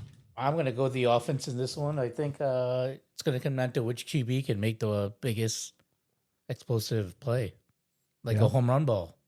Yeah. And Stroud did it if quite you a bit could now see- against Chargers. If you could see Drake May pull it out, like if he can bring out something Like out of the CJ bag. Stroud their run game was really good last week, Texans, with Chubb and Marks. Yeah, I think That's going to open up a deep ball, and if he can hit that home run ball, I think it's all points about on the board. I think it's about the ballers, right?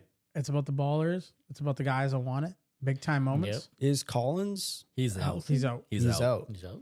So what Yes, the guys sir. that want it big time moments, it's going to be cold. It's not going to be raining. It's going to be cold. -4 degrees Celsius. I think Oh, okay. 24 degrees Fahrenheit.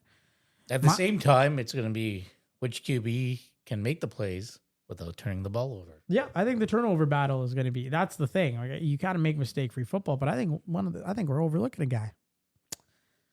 Heard a certain somebody said he was going to shoot his knee. What? Yeah. Oh, it's Diggs. Heard a certain rapper said he was going to Made shoot. it Diggs for the win. Who I think Stephon Diggs It's going to ball out. is going to have himself an X Factor game. That's my guy that I think is going to come out of there, and he's going to make that play. He's going to make that catch, and my oh my, because he has his way of in big time games. He's had it with Josh Allen. He's had it with the Texans too, where he will go out there and he will make that play where you're like, holy fuck, what a play, Stephon Diggs. Now, I could be wrong. Stephon Diggs could take off all his clothes and wave goodbye to the audience and run away. He could totally do that, but I think it might be a little cold for that. So because of that, I'm going with Stephon Diggs. All right, pick time, fellas. What do you have? This is actually the toughest pick. It really is. It really is tough. Yeah. If you look at the history though, this is the third time they played. Pats are 2-0 in the playoffs against Houston, but Texan comes in riding a 10-game win streak. This game was actually, when I was looking, I'm like, I'm going through notes and I'm like, you know what? I really think the Texans are going to win. Then you go through other notes like, That was no, the I same. think That the was the Patriots same, are going to man. win. It's like you're just going back and Back forth. and forth. I still don't actually fucking know who I want to win this game or who I'm fucking taking. So I'm just going to take the Texans. I think their defense is just going to shut them down again. Yeah, I agree. I've got the Texans. I think with Will Anderson Jr. and Daniil Hunter, I think they're just going to pressure May in this one. They're going to get to him. They're going to get to him fast, and they're going to make him make some tough decisions. I think you'll see some turnovers. I have the Texans. KK? I'm going with the Texans this one as well. Oh, I think it's going to be a low scoring game. And as I said, I think it's going to come down to the explosive play. Okay. And I think Houston's run game is going to get going, where a play action pass downfield is going to hit a Christian Kirk or someone. Oh, not Charlie. Christian. No. Christian Kirk. Yep. Good. You're better than Stephen A. Smith. KK, I'm proud Thank of you. you. That's what we saw. We saw Charlie Kirk catch. No, not that. It was an honest mistake. Not that here. He the man. Walk in the spot, everybody got plans. Ladies wanna know if he's single, what's the play? But he just laugh it off like, girl, that's KK. Love machine. That is KK. No, how much you want? 100 million? 101 for KK. 101. 101. 101 million. 101. Oh, no, these are twist offs, sir. They're twist off Miller Lights. Mm-hmm. Only the finest. Only the greatest. Only the Finest, finest right? fine Pilsner beer. Yes, it's okay. That was my cap of my twist off Miller Lite. It's Miller time. Let's get it. I'm gonna go with the Patriots, fellas, because I'm a toxic Cowboys fan. I refuse to have a Texas team better than Dallas. It was nice what I witnessed on Monday. It was, oh my God, I was scared for Aaron Rodgers. I thought they were gonna kill the guy. Having said all of those lovely things, I do think Drake May is he's going to ball out. He's going to show out. We're going to have Mike Vrabel losing his mind on the sidelines. And also, how many times do we have to watch the same stupid Chris Collinsworth fucking clip of Mike Vrabel's lip getting hit by the fucking helmet? I know. How much of a big deal is that? Oh my God, he's bleeding for the team here. He's bleeding. He's had worse injuries than that. Yeah, like, I He mean, didn't even care. He was laughing about it. This That's fucking funny. Like a nothing, trainer comes over, looks at him. He's like, "I'm fucking fine. It's a little blood. Who cares?" all right. Well, so we got Patriots. Final game. Oh my days. Rams at the Bears. The Vibe Bowl. It's all vibes up in here. You got the resurging Rams versus the Caleb Williams Energy Bears. Chicago is coming off an 18-point comeback. Matthew Stafford is playing the best football of his life. So, what do you guys think swings this matchup the most? what's the matchup that you're looking at? Like, I can go first. I'm looking at the Chicago's defensive front. There you go. Can they get to Matthew Stafford? Well, Because if they can't get to him, he's just going to pick them apart. Well, you with see, his weapons. This is a very good point that you mentioned this, because it's defense versus Matthew Stafford. What I had was Matthew Stafford versus Chicago's cover 3. So Chicago runs cover 3 defense more than almost any other team. Matthew Stafford leads the NFL in passing yards, almost 1,800. He's one shy against cover 3. Even better, Puka Nacua leads the NFL in targets, catches, and yards against that specific coverage. If Chicago does not make this adjustment, if this information has reached G's ears sitting all the way here, I really hope this has reached the information that has reached the ears of the brass in Chicago, where they're like, hey, we might need to make an adjustment here and, go to a different coverage. Now, mind you, that might be something that takes their team out of their comfort zone. They probably have not. They've kept it in one cover 3 formation for a reason. Maybe they don't, they're not comfortable playing cover 2 or man or, blitzing as much. So you're spot on. It is up to that defensive front to get pressure, because if they're not blitzing and they're staying back in cover 3, Matthew Stafford will eat them alive. It will not be pretty. And I know Brandon, as the resident LA Rams fan, the preacher. Go ahead, sir. Well, the biggest thing for Stafford has got to be how's his finger, because when he got hurt, his accuracy, he couldn't throw for shit. So it really depends, and it's going to be cold. Matthew Stafford does not have a good record in cold weather. His record in 9 career games when the temperature is 20 degrees Fahrenheit, minus 6 degrees Celsius, is 1-8. He's not a cold weather quarterback. So if it's cold and his finger's fucked, they got to get that run game going with Corum and Williams. But obviously, even if it's just dumped down to fucking Nacua and he just gets going, that's what they're going to have to do. But a big thing with the Rams, if they score early, they have to keep the pedal to the metal. They can't let up and get going, because they've had a hard time finishing teams. Yeah. It goes back to the start of the season against Philadelphia. That was one of the most brutal collapses. The game against Seattle. Yep. That got their special teams coach fired. The game against on the way to the fucking playoffs. The Like 2 games before the playoffs, and you fire a coach because you had a brutal letdown. The game against Carolina. The game against Carolina we just watched.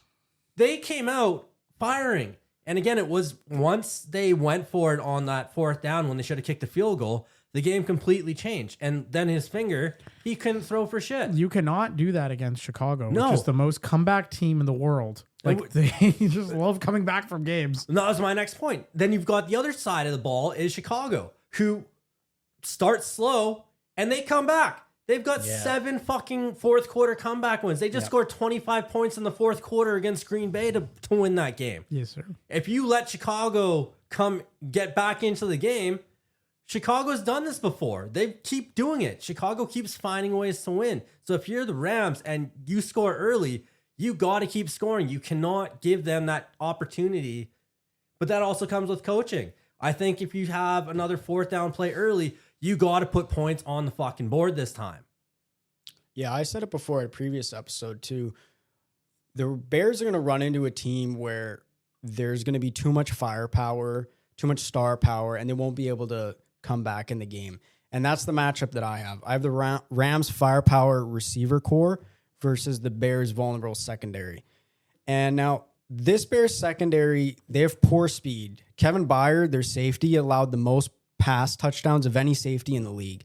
And the Bears actually allow 7.6 air yards. So that's like over the air, like when they catch the ball. That's second most in the NFL. So you have Adams back. Parkinson's playing better like that last game. I think he's going to ride that high. Yeah. He had that touchdown. You just got to swing the ball to Williams, Corum, get Adams going. Obviously, we know what Nacua can do. And you just hit the sideline balls, and I think the Rams got this one. The Rams are my pick to win this. Yeah, they're my pick too.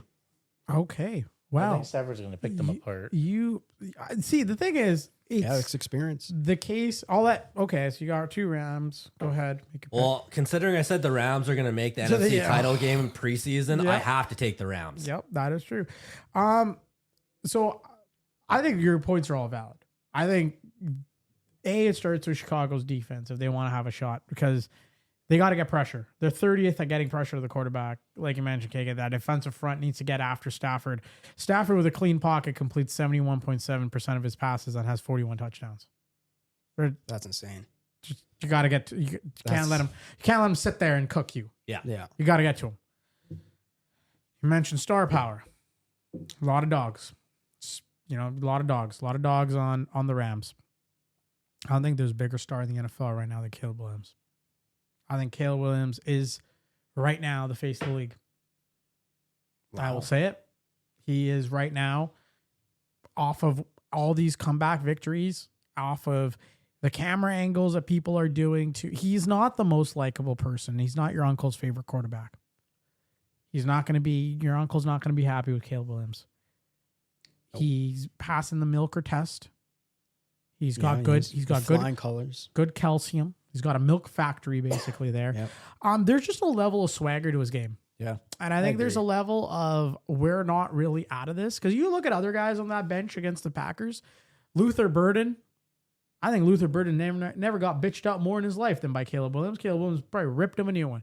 And that is not sustainable. That level of like being the angry quarterback and, berating them, it's not sustainable.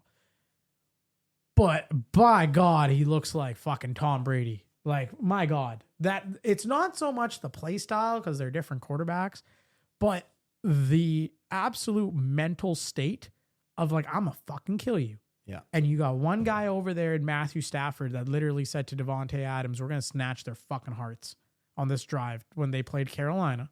And you got another guy out there that's like, I'm gonna fucking kill you. Now, I'm going to pick the Bears because I want chaos. I think Chicago going and doing this right now with Ben Johnson is full on chaos. We haven't touched on it, but what a battle of coaches. Oh, yeah. Yeah. Sean McVay versus Ben Johnson. What a battle of coaches. What a chess match. 2 guys that love going forward on 4th down. It's going to drive Brandon absolutely fucking nuts. He's going to throw something. But it's going to be cinema. How about Sean McVay's track record of teams he's never played before in the playoffs? I think he's on like his 9th team now. He hasn't had like a repeat team he's played, which is insane. That's like... Yeah. He's so fresh. Yeah, but it's like you have to like chalk up like a scheme for like a new team every time. It's not like, oh, we've seen them before. No. I know what they play like. No. There's a new team. And I think he's gonna have he's gonna have his hands full. It's gonna come down to which guy on the Bears is gonna step up and be a hero. DJ Moore did it a couple weeks ago. You saw, last week you saw Burden turning around the second half. You got to have somebody be the hero. DeAndre Swift is going to have to come out and show why he's the man. He's going to be a big boy running game. You said it. Kyron Williams, Blake Corum. It is going to be cinema. And I'm just saying, I think at home, the king of Chicago, now is the time to take the throne. He is the face of the league so far, just from what I've watched. And I look at other quarterbacks in the league, and Josh Allen is great. But it's almost like, I don't want to say his time is up, but he's almost in a different stage of his career where there's a new crop of quarterback that is now in the NFL. And out of these new guys, it's Caleb Williams is, by God, the face of just the personality alone he's the face of the NFL. Now it's time to snatch their hearts away, in the words of Matthew Stafford, and get it done. Take down Matthew Stafford and the LA Rams. And you got a date waiting with either the 49ers or Seahawks. Now, if the 49ers beat the Seahawks, you got a date waiting for them at home. Yeah. And that's huge. Yeah, that place is hostile. That's another place where you're like, I don't want to fucking go there because I feel like they're going to be mean to me. Yeah. So I'm going to go Bears. I could easily see it going the other way. I think this is a lot closer than people are probably predicting. I can see it going. Do you think it's going to be a shootout? I think so. Yeah. I think so. I think I think it's gonna be a I think shootout. you're gonna. I think you're gonna see both these teams get sloppy, and I think you're gonna see turnovers, and those turnovers are gonna then result into plays.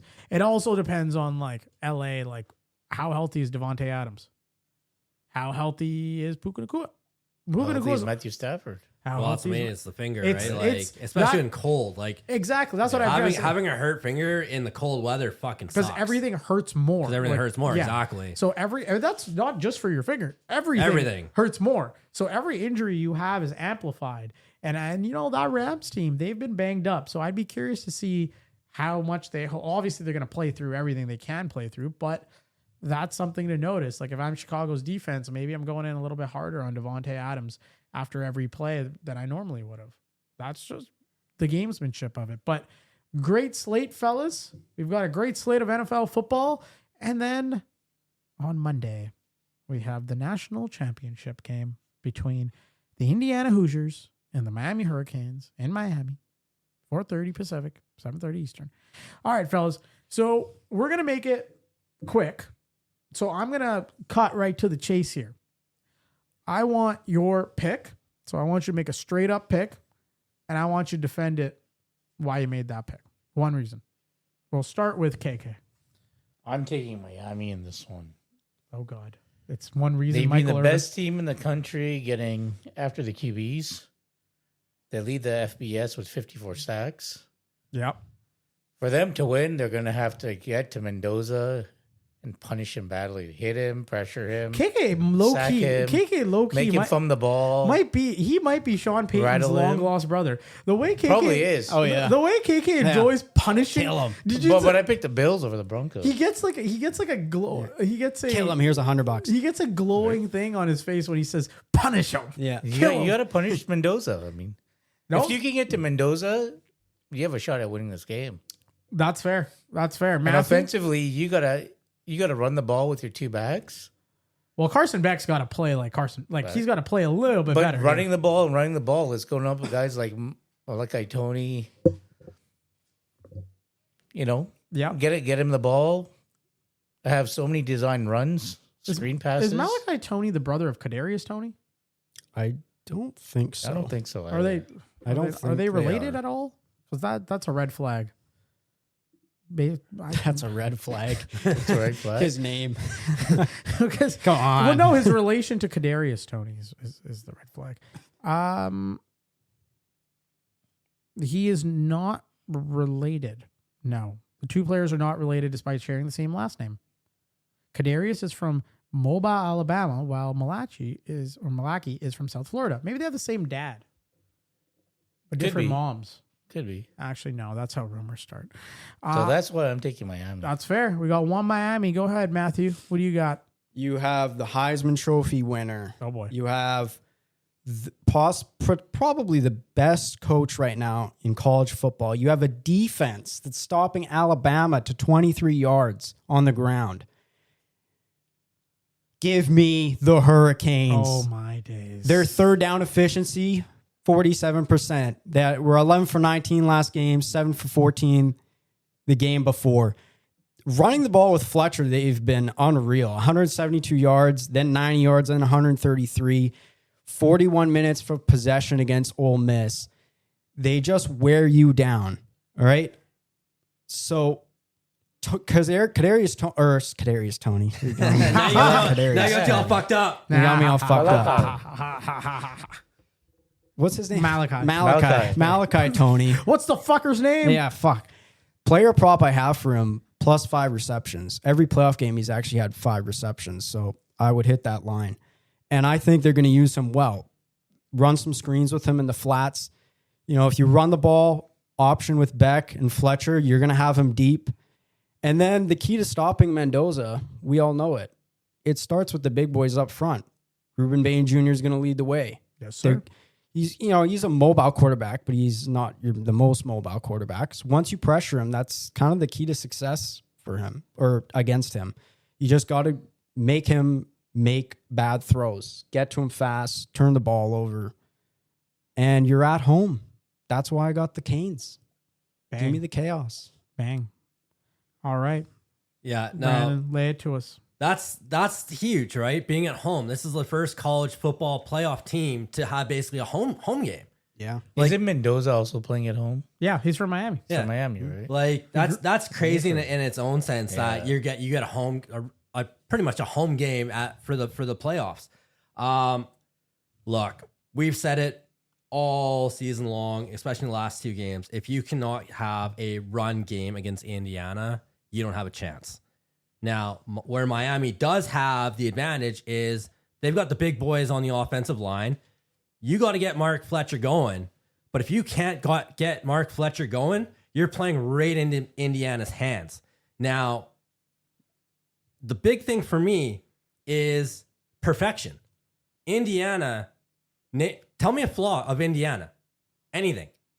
It's Anything. really tough to find one. Tell me any flaw. There might be a flaw after Hold this on. game. Let's check. Offensively, Hold defensively, on. Milk special test. teams. Milk test Fine. time. Milk test Fuck time. the milk test. Milk And it's a test. fucking college kid. Fuck the milk test. and college kids. Milk test. Does he have it? I don't think he He's has gonna it. look at. He's gonna look at his. No, his he's- mom's. I don't think he. I know you got to think for Mendoza's mom. She has fucking MS. Well, No, it's the and. It's the and, isn't it? I was gonna say beside- the yeah, and, it's too. the and, too. that's what the cameraman like. Yeah, that's the cameraman. Fine. cameraman. He was We'll- doing us all a Fine. favor. We'll Yeah, do yeah. that. We'll do the ant. We'll do the ant. No, we won't do the ant. This is all horrible. So what? His mom has MS. So it's Math. Okay. Well, I guess. I like how his dad, every time there's a big play, his dad stays seating too, just so Yeah, that he's that's not nice. so Yeah. that he's not celebrating, jumping up when obviously she can't. yeah. It's a great story though. It really is. Carson My Beck's favorite. mom, low key, kind of scary looking No, though. you should check out his sister. Oh my God, Matthew, what kind of scouting have you been? Oh dear, well, hello. I'm hitting those Lane Kiffin scouting Oh, reports hello. for you. It all checks out. It all makes sense. Yeah. He's a perfect coach for LSU. Yeah. Oh my God. Okay, yeah, the sister is passing the milk test, but that doesn't count. Fernando Mendoza wins. So then As you were saying, I was talking about perfection. Sorry. So Milk test had to we be look at you look at Heisman Mendoza against Alabama and against Oregon. He's in the 2 games combined. He's 31 out of 36. In 2 games he's had 5 incompletions. That's an 86% pass completion rate. That's what Joel was His saying. guys don't drop balls, and he makes good throws. The Indiana's defense, they only give up 11.1 points per game. They have the best turnover rate. They have 18 interceptions. If I could fucking make a bet, it's unfortunate that they don't have the same player props in college as they do the NFL. Like I was riding that Baker Mayfield to throw an interception. I would bet my fucking house that Carson Beck throws an interception this game. Fucking give me Indiana, man. Like you think everyone it's has doubted Indiana all fucking year. Everyone has tried to find reasons why they're going to lose this game. And every fucking game, Indiana comes out and they win. Perfection. They do not make mistakes. They force you to make the mistakes. They're not going to make mistakes. Carson Beck, I fucking trust Carson Beck to make a mistake. Absolutely, Carson Beck's going to make a mistake. Is Mendoza going to make a mistake? Probably fucking not. Give me fucking Indiana. You think they're gonna drop like a 50 burger on him? No, I think it's gonna be a lot closer. Like it has been hard. I can see both. I see this being a low scoring slugfest. Yeah. But if it is another like route like it was against Oregon, I would not be surprised at fucking all. Miami's got to stay disciplined too. That's the other thing. Because Penalties. penalties were huge in that last game that they almost lost it. Yeah, Total because mess. Miami, every time they were driving, it's the right guard. The right guard had 4 false start penalties. Every time they were driving, he gets a false start. And like they were close to field goal range, and all of a sudden they get moved out and the drive stalled. They can't do that. Indiana doesn't take If they penalties. want to beat Indiana, There's they can't another do thing. that. Indiana doesn't take penalties. Like there's no flaws to Indiana's game. They might be one of the most perfect fucking teams. Like obviously everyone's trying to compare the 2019 LSU to 2020. There's no comparison. No. The stars on LSU in 2019 They were loaded. was just fucking insane. Yeah. But as an actual team, the work ethic, perfection. Like you go back to any coach, at any point they talk about game plan is perfection. You have to take care of the ball. You have to get turnovers. You have to play clean. Indiana checks all the boxes. And then you've got Kurt Signetti, who just fucking wins. Look him up. I wonder if he's headed to the NFL next year. Oh, Signetti? no. Hell Fuck no, man. He's going to stay to Indiana. He's going to be a legend in They're going to Indiana build him now. a statue at this point. You know how much I love my boy, Michael Irvin. Yeah. You know, Jimmy Johnson is my guy. Yeah. I love what I've watched from the Hurricanes. I already like what I'm hearing from you. I think you're jumping ship. My pick, the Indiana Hoosiers. I don't even know what a fuck Hoosier is. Indiana is the most efficient red zone. You know it's serious when I start talking like this. This is a serious thing. You went from like thinking we're all like you're going to say Miami and then Indiana. Yes. Indiana is the most efficient red zone team in the country, scoring touchdowns on 72.1% of their trips. That's 72% of the time they go down the red zone, they score. Conversely, their defense allows touchdowns on only 26.1% of opponent red zone entries. Miami's path to an upset requires explosive plays. Lots of them. They're going to need at least 3 or 4. Indiana's dominance inside the 20. I don't think you can. I don't think you can compete with that. Now, Miami does lead the nation in sacks, 47. We'll give them that. To neutralize this, however, Mendoza leads the nation with a 73% completion rate, and they're rarely sacked because Indiana uses a pro-style playbook. Balls out in less than 2.5 seconds. Now, I would love to be proved wrong. I would love it. But I do like, from a chess match perspective, I do like Kurt Signetti versus Mario Cristobal. I think Chris Signetti has turned Indiana into a mistake-free machine. Only, like you said, only 8 turnovers all year. And Cristobal's rebuilt Miami through the portal. And now the question I have here is, I will actually, it's not a weakness on Indiana, but I think it is a strength of Miami. I think the ceiling's higher for Miami. I think they have some crazy raw athletes on Miami that can actually go out there and make these crazy plays that you won't see an Indiana athlete make. Because you're going to get what you're going to get with Indiana, which is greatness. But my God, if Miami wakes up on the right side of their beds, you're going to see, I think, an even better team than Indiana. But that everything's got to align. Everything's got to be perfect. Having said that, what do you guys trust more? Do you trust the discipline system of like, you know what, we're not taking as many penalties, we're staying true to what we're doing? Or do you trust the more, passionate, the more high ceiling, high flying Miami team? I think in a game like this, Indiana, maybe the pressure would be too much. And that's something like, it's something like the 2007 Patriots undefeated team, right? No one had the New York Giants winning that Super Bowl. But they just went in there and they were just like, fuck it. No one has us winning. And our pass rush is going to get to them. We're going to stop the run. We're going to make these big plays. We're going to shock the world. Pressure can get to you. That is true. That is a valid point. Now, the prop that I have for this game is under 48.5 total points. Why? Because both teams rank in top 6 nationally in time of possession, over 33 minutes each. I think you're going to have fewer total possessions than a typical college game, combined with 2 top 5 scoring defenses. A shootout, I think, is off the record. I don't think you're going to get a shootout. I think it's going to be a low scoring game. Anything to add, fellas, to this wonderful, wonderful debacle on Monday? If you're talking props, I have Mendoza under 223.5 yards.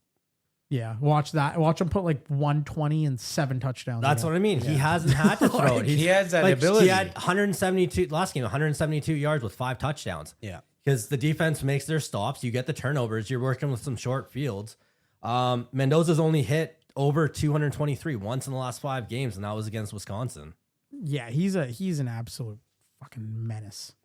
But great stuff. We have one more college thing to talk about. Dante Moore is returning to Oregon.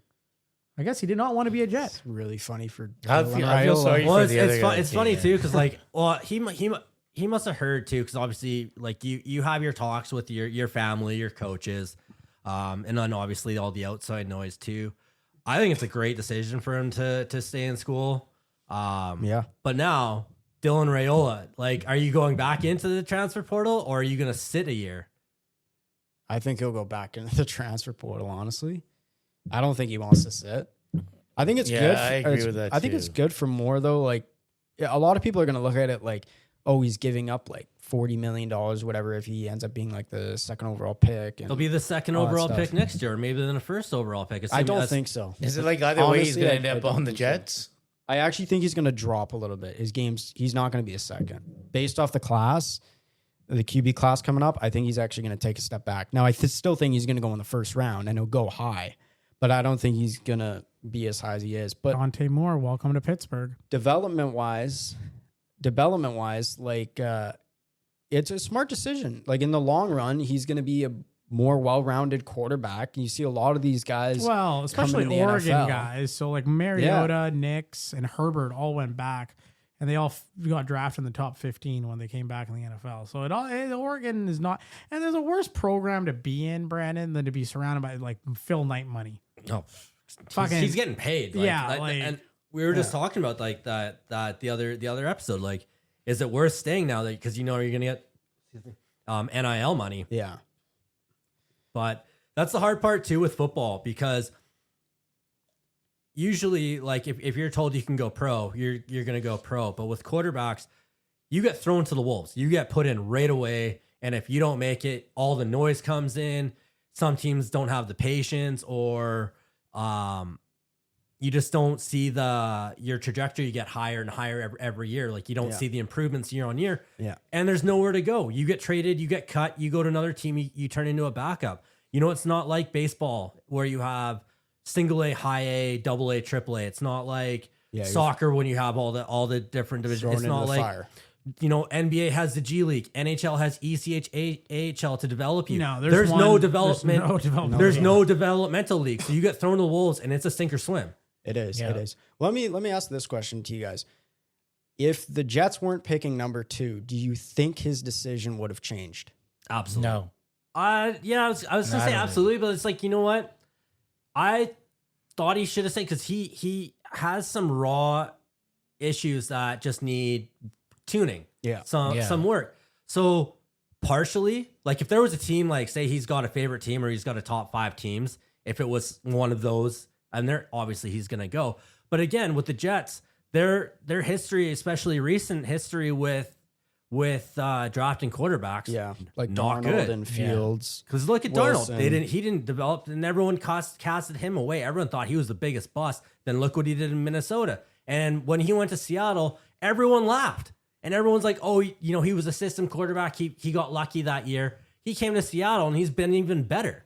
And then What's crazy Zach about Wilson was the last the number 2 Jets overall. are- What's Like, crazy about that is, like, everyone seems like they're sleeping on him. Like, Minnesota did the same shit. They slept on him too. And they let him go for JJ McCarthy. I think answer your question, I think he goes into the draft if it's not the Jets. Yeah. Because I think I look at the Jets. It's one thing if you have a bad roster. The coach is not a quarterback coach. The coach is a defensive-minded coach. Yeah. Who's developing the quarterbacks in New York? Like, to your point, how many more failed experiments am I going to have to see? And you're also the Jets quarterback. You're not the Giants quarterback, which is the equivalent of being the first-line center for the New York Islanders versus the New York Rangers. I know they play in the same city. I get it. But the prestige and the allure of the Giants is much higher than it is of the Jets. And that's a lot of it is on Woody Johnson, man. Build your brand, build it going. But I think another year doesn't hurt him. It's actually the best case scenario for him. You're in your mid-20s, you're in college, you get to go to Yeah, he's still really young. you get to go to all the college parties you want to go to. You get to live the entire college experience, because you can't go live. It's not like once he retires, he can go back and live the college lifestyle. The NFL is going to be waiting for him next year, 2 years, 3 years from now. He's only going to be in college during this time. Yeah. So I don't blame him for going back. I think it's actually a smart decision, because the moment he gets drafted, boom, he's out of his buddies are still partying it up at Oregon, and he's like, yeah, I just got my fucking face planted in by Micah Parsons. Like, he just, put his cleat in my nose. Yeah. But you know what? I don't feel bad for Dylan Raiola. He's following in his mentor's footsteps. Patrick Mahomes was also redshirted once upon a time. He had to come in, though, because the guy got hurt. Maybe Dante Moore will get hurt. Maybe a team will punish him like KK wants them to.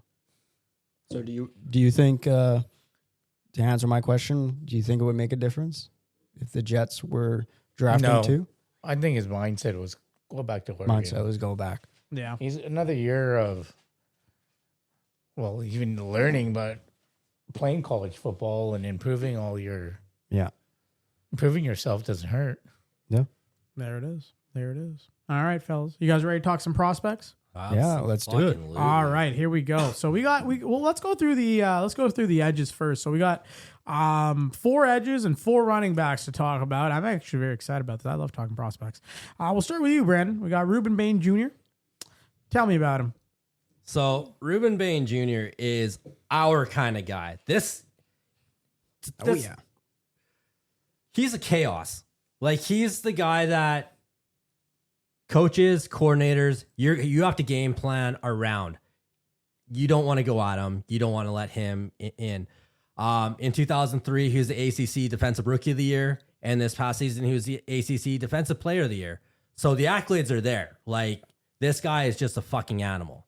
Now, on the chaos side, he's physical, he's violent, he's great at the first contact and driving back bigger tackles.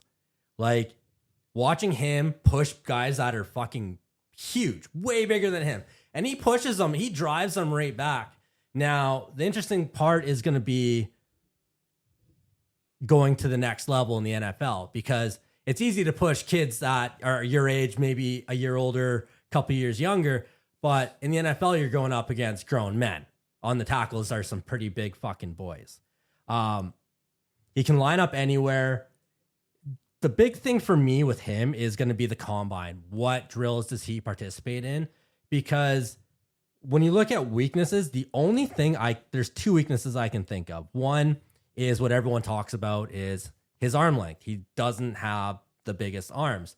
So a lot of people think he's going to move into the interior, be a defensive tackle, go against the center, the guards, and get away from the tackles. But he can play both run plays. His PFF grade on run defense is 87%, but on pass rush is 92.4%. So you know what he's going to be used for. Yeah. That's a good point that you made, actually. You made a couple of very good points. I just wanted to add in some things that after watching his stuff online and watching his video.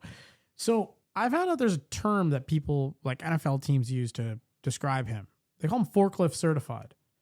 And the reason they call him that is because he's 6'2", Yeah. which his center of gravity is naturally lower than the 6'6" offensive tackle. Yeah.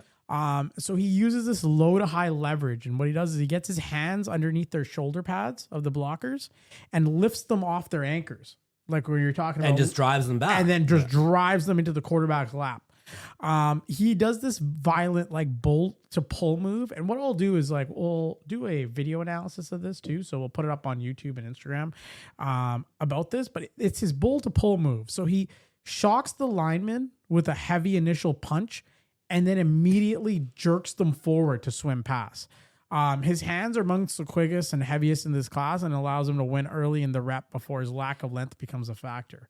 So I did it when I was watching him. I'm like, yeah, it's him being 6'2". He is just lifting these guys off the ground. Yeah, I noticed that too. He does have very strong hands. Something I noticed from his game, he's just like a pit bull out there. And something I think he does great at is he has really good speed too for a guy that's a little more stalker at like 270. And he's really great at like just getting to the edge on the outside, opening up the tackle, and then just boom, bull rushing him. And he just does a little swim move, gets right past you, just pushes you back. And yeah, his pass defense is really good. He's just a dog, man. It's yeah. insane. And I think that, like, to your point, he does lack length. Like, there's not a lot. He doesn't have the longest arms. Like, you got Penei Sewell or Trent Williams will punch and park him and put him in his place. But at the same time, you can make him a pass rush punt, right? Like you can, he doesn't just run into people. He uses angles, right? So he ranks in the 90th percentile for rush angles. So he's never really going straight 1-for-1 with a guy. He's coming 90% of the time at an angle. If he does fail, like let's say he completely fucking sucks at the edge, he's going to be an all pro caliber 3 technique. Exactly. He's on passing that. He's too fast for NFL guards to handle, and he's got 277 pounds of bulk. So he is a movable weapon. I've got some comparables. I think of him as Brandon Graham on steroids. Brandon Graham is 6'2", 265, arm length 32.2. Now, if you're a team like the Detroit Lions or the Baltimore Ravens who want heavy ends that can set a hard edge in the run game, he's a top 10 pick. If you're looking for a 6'6" speed burner, he's not your guy. No. He's not going to be the guy there. The NFL is moving away from these prototypes and towards playmakers. Nick Bonito is a good example of that. Short tweener rushers can still dominate. I think Bain is more productive than both of them were at this stage as well. So that's another like toss in his bucket as well. So, I mean, not bad at all, man. Not bad at all. If you look at his stats this year, he's got 8.5 sacks, 75 pressures, 13 tackles for a loss, and he's just chaos. He has just a motor that doesn't turn off. Yeah. Like even if he rushes in and he sees it's a run play, all of a sudden he's making that lateral move and he's stopping the run. Like he just gets around guys. My comparable was for just on the fact that he has just the motor and doesn't give up was Trey Hendrickson. But another comparable that I looked up was just because of his size, Dwight Freeney. Yeah, because Dwight Freeney was a little bit of a smaller guy, he was just the bull rush. He didn't give a fuck if he was smaller than you. Yeah. He was gonna put you on your ass. Yeah, I think Strahan too. Michael Strahan's in comparison too. Yeah. No, all in all, I think Ruben Bain, he's a stud. He's going to be a stud in the NFL. It depends on where teams use him and how they move him around in different positions if they need to. But I think if you're a good defensive coordinator, you're going to find out a perfect way to plug him into your game plan. Moving on. We got Keldrick Falk, Matthew. Yeah, so Auburn. Yeah, Keldrick Falk, defensive end. He's a junior out of Auburn. The guy's huge, 6'6", 288 pounds. So the big thing that stands out with this guy and what makes him special is his size, but it's how he uses it. He is not really known as a pass defender. His game really comes from his run stop defense. He has 23 run defensive stops. He didn't highlight high in sacks. He only had 9 sacks, but he had 45 pressures. When it comes to the FBS, amongst edge defenders, he had 62 run stops over his 3-year career. That was the most out of edge rushers. And a big thing I noticed with him, he's not kind of like your edge player like a Ruben Bain Jr. or maybe like a David Bailey. You can almost put him inside at defensive tackle. He's really good at like a push-pull power move. Because of his long arms, he can just extend, and then he just meets runners right at the line of scrimmage. And that is huge. That's really what he does best. He is elite. Now concerns actually for him. So his development as a pass rusher is a problem. The fact that the NFL game, more of a passing league now, that's going to be a bit of an issue. Another con, his elite athleticism off the edge. He doesn't really have a lot of skills in he terms doesn't of have spinning. plan B. He just has one. He just has got one move. He has one move. I'm going to push you and then get my arms around the defender. It's like there's no spin. There's no swim. You know, so he doesn't have those tendencies off the edge. Another thing is speed. He has poor speed and really struggles with double teams. When teams put a double team on him, he kind of struggles with that. So those are things that, like, his ceiling is really high because of his size. If he just works on those moves, and that's something that, you know, development in, you know, the pro level, I think would be great. And, you know, more of a 4-3 defensive end, but depending on, you know, what team he goes to defensively, I'm really intrigued to also see what he does in the combine based off that size and just how he moves, really. 4.7 speed, potentially, at his size. That's not unheard of. Like, he doesn't look like 288 pounds. No. It's crazy. And the thing is that, like, I agree with you. I think he is, I think you're spot on with that analysis. If he wants to be a top 10 pick, we're gonna go. We're almost into Senior Bowl season. We're gonna go into the Shrine Bowl, and there's gonna be all sorts of combine testing for these guys. He's got to prove that he can beat specific archetypes. So, like for example, Francis Magoa in Miami, 6'6", 335 pounds. Falk's got to be able to use his long arm to keep Magoa's massive hands off his chest, right? If Magoa's a people mover. If Falk doesn't set a hard edge, he gets washed out. Spencer Fano in Utah, you got a 6'5", 300-pound guy. You know what? You're 30 pounds heavier, right? There's a 30-pound advantage to bull rush Fano directly into the lap. There's opportunities there where like going up against Caden Proctor, for example, like there's got to be, you have to show out these next Shrine Bowls, Senior Bowls, all these competitions where you can go up against the best. And because in the NFL, you're not going to get, unfortunately for people, the NFL is better than the SEC. Sorry, guys. You're going to get crazy athletes. You're going to get guys that are at the same size as him, maybe even bigger, that can move faster, move quicker twitch muscles. So I think he's definitely there. I don't think he's a right away plug and play. He could change. He could be, but I think the more realistic solution for him would be giving him a year to learn the system and how to pass rush at the NFL level and then moving him on. So yeah, comparable I kind of had when I watched his game. Cam Hayward comes to mind based off meeting defender runners at the line of scrimmage. I had DeForest Buckner. DeForest Buckner is great. That was my guy that I had for him. You know, a lot of people in the mock drafts honestly have him going to the Cowboys at 12, which isn't bad. And you could learn from Williams. Yeah, I could see him. Like I've seen some mocks where he slides a bit and they pick him up at 20. Yeah, I would be a little bit cautious of taking him at 12. Just because I would like to know who else is available. Yeah. But if I see him at 20. Oh, fuck. At 20? I think at 20. At 20, I would be that's a smash jumping pick. up. I might trade up. Like if I'm at 18, if he's still there at like 18, 17, I'd be willing to trade up and try to snag him. Because I do think that he's going to be a game disruptor. And I think they need more of those on the Dallas Cowboys and whoever they hire as their defensive coordinator. And I guess that has a lot to do with it as well. Like I'm sure the person they hire as defensive coordinator is going to feed into this decision of like, hey, are we running this scheme or running this one? He's a perfect fit here. He's not a perfect fit there. But yeah, I wouldn't mind him. Moving on, fellas. David Bailey. KK, what do we got? The KK, the love machine on David Bailey. Well, a lot of his strengths are he's fast. He's got a first step explosiveness that allows him to disrupt plays before it even starts. He's relentless in pursuing the ball.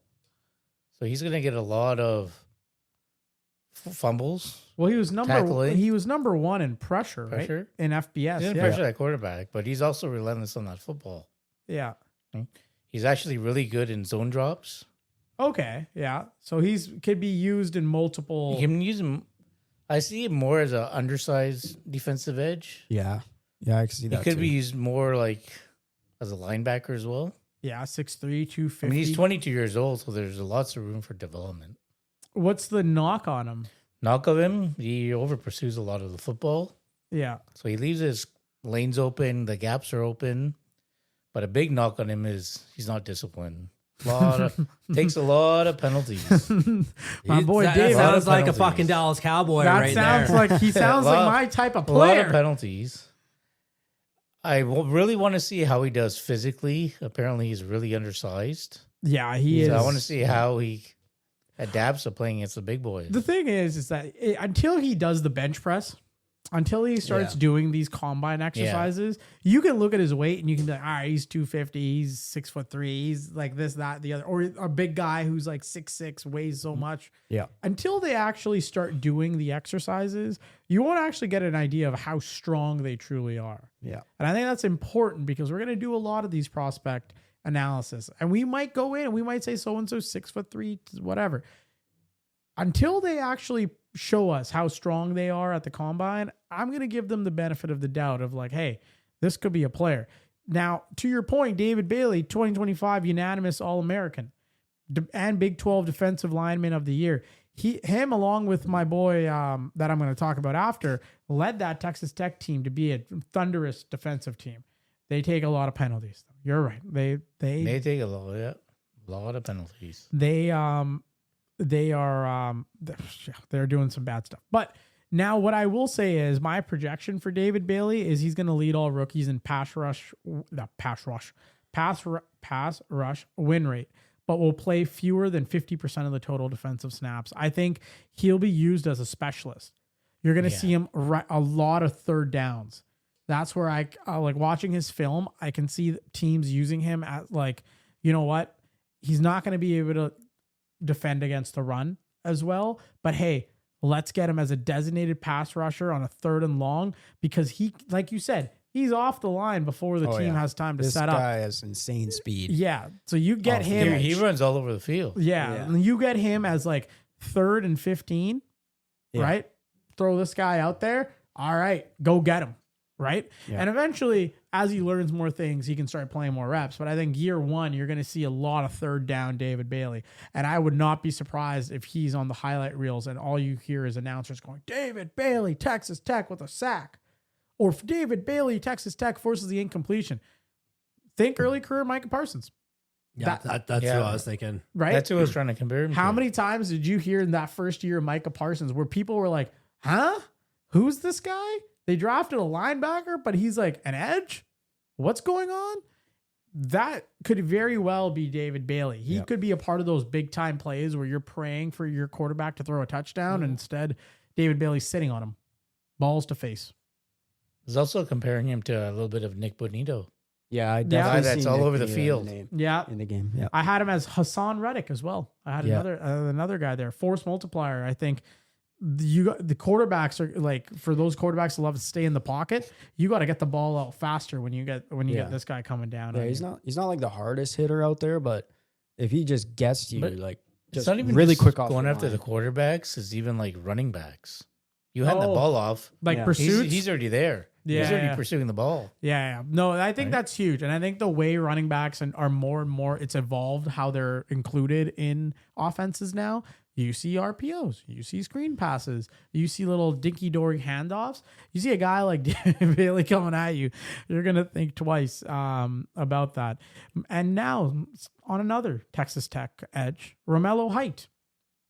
All right, so I had Romello Height, 6'3", 2025 stat, 10 sacks, 11 and a half tackles for loss, 38 tackles, career best. He's got a 22.2% pass rush win. I'm going to have a tough time with this. A PRWR, which is an elite tier. He produced a 92.4 pass. Is it pass or is it me saying pass rush? Pass rush grade in 2025. He's a 6-year college veteran. So he's a beneficiary. How did he play 6 years in college? The COVID year. Yeah. The COVID year helped him. COVID year. Yeah. They gave them an extra year. He's played in the SEC, the Pac-12, ACC, and Big 12. Rest in peace, Pac-12. Now, what traits make him an NFL rush problem, pass rush? His elite first step quickness and ghost bend. So Romello Height doesn't just have a fast start. He has a twitch that allows him to disappear from a tackle's vision. He specializes in the ghost rush. It's the rush word. That's I think right it's now. a Texas Tech thing because David Bailey does the same thing. Yeah, it must Ghost be the way rush. they're taught. Yeah. He dips his inside shoulder so low that the offensive tackle's punch lands on air, and that allows him to turn that corner without ever being touched. Why that's a problem? It's because he's sub 240. He moves more like a safety than a defensive end, and NFL tackles are coached to punch the chest, but Height is so elusive and low slung that there's no chest to hit. And if you ever overcompensate for his speed, he's got that refined inside counter that he perfected during this breakout season. Now, what part could be his ceiling? Well, he is 25 and he only weighs 240 pounds. Most teams want a ceiling prospect that they can mold for 4 to 5 years. At 25, I think scouts are going to worry that he's already hit his physical peak. Furthermore, his play strength against the run is a major red flag. Bigger physical NFL tackles will likely wash him out on first and second down. I think the verdict, along with his buddy David Bailey, third down. Keep him out there for third downs. His ceiling might be limited to a third down pass rusher, but he's not going to be an every down workhorse like Keldrick Falk. at the same time, why would a defensive coordinator love him? So I wanted to make sure that, you know, certain guys are going to go into the war room on draft day and they're going to be like, that's my guy. I love him for this reason. He's the chess piece. Oh my days. The chess piece. Defensive coordinators love a positionless defender. So at Texas Tech, Height didn't just line up on the edge. He was frequently used in A gaps to show exotic blitz looks, or also dropped into flat coverage, like you were saying with David Bailey. Yeah. So it was a scheme issue to confuse quarterbacks. Sideline to sideline pursuit, unlike some pass rush specialists who turn off once the ball is past them, Height is a relentless pursuit player. He has the speed to chase down screens and outside zones from the backside. I would say that out of all of the four, if I were to give that draft vibe, I've got Bain Jr., his best trait, leverage, power, the safe powerhouse. Yeah. Falk, length, prototype, the high floor giant. Yeah. Right? Bailey, burst and twitch, the Micah Parsons clone. And then Height, you got speed, versatility, the older sub-package specialist. I think that's how I would compare these guys in terms of comparing the edges. Now we also had running backs. So we'll flip it to Brandon for Jeremiah Love. Jeremiah Love. Now, Give it to us. Entering the season, I'm pretty sure everyone knew he was going to be the top running back. He's the Doak Walker winner, Heisman finalist, back-to-back 1,000-yard seasons. Finished this year with 1,372 yards, 18 touchdowns. This guy has home run speed, explosiveness, and versatility. Everything you want to see in your number one running back. In high school, his 40-yard dash was 4.48. So that's the home run speed right there. Yeah. Explosiveness. Man, this guy's everything. At changing directions, his burst speed, his jump cuts, his stop and start when he sees waiting for the hole to open up. And when that hole opens up, he's fucking gone. Like, you're not catching him. He's hard to tackle. 30 missed tackles. His speed just makes guys in the open field. And if you guess wrong, like say he makes a cut on you and you go right and he goes left, he's going to make you look like a fucking idiot. Like, he's just special. Like, he's not your bell cow workhorse. He's not going to run you over. But his speed and elusiveness is what sets him apart from everyone else. He can also line up in the slot. He reminds me a lot of Jahmyr Gibbs. Line him up, give him the ball.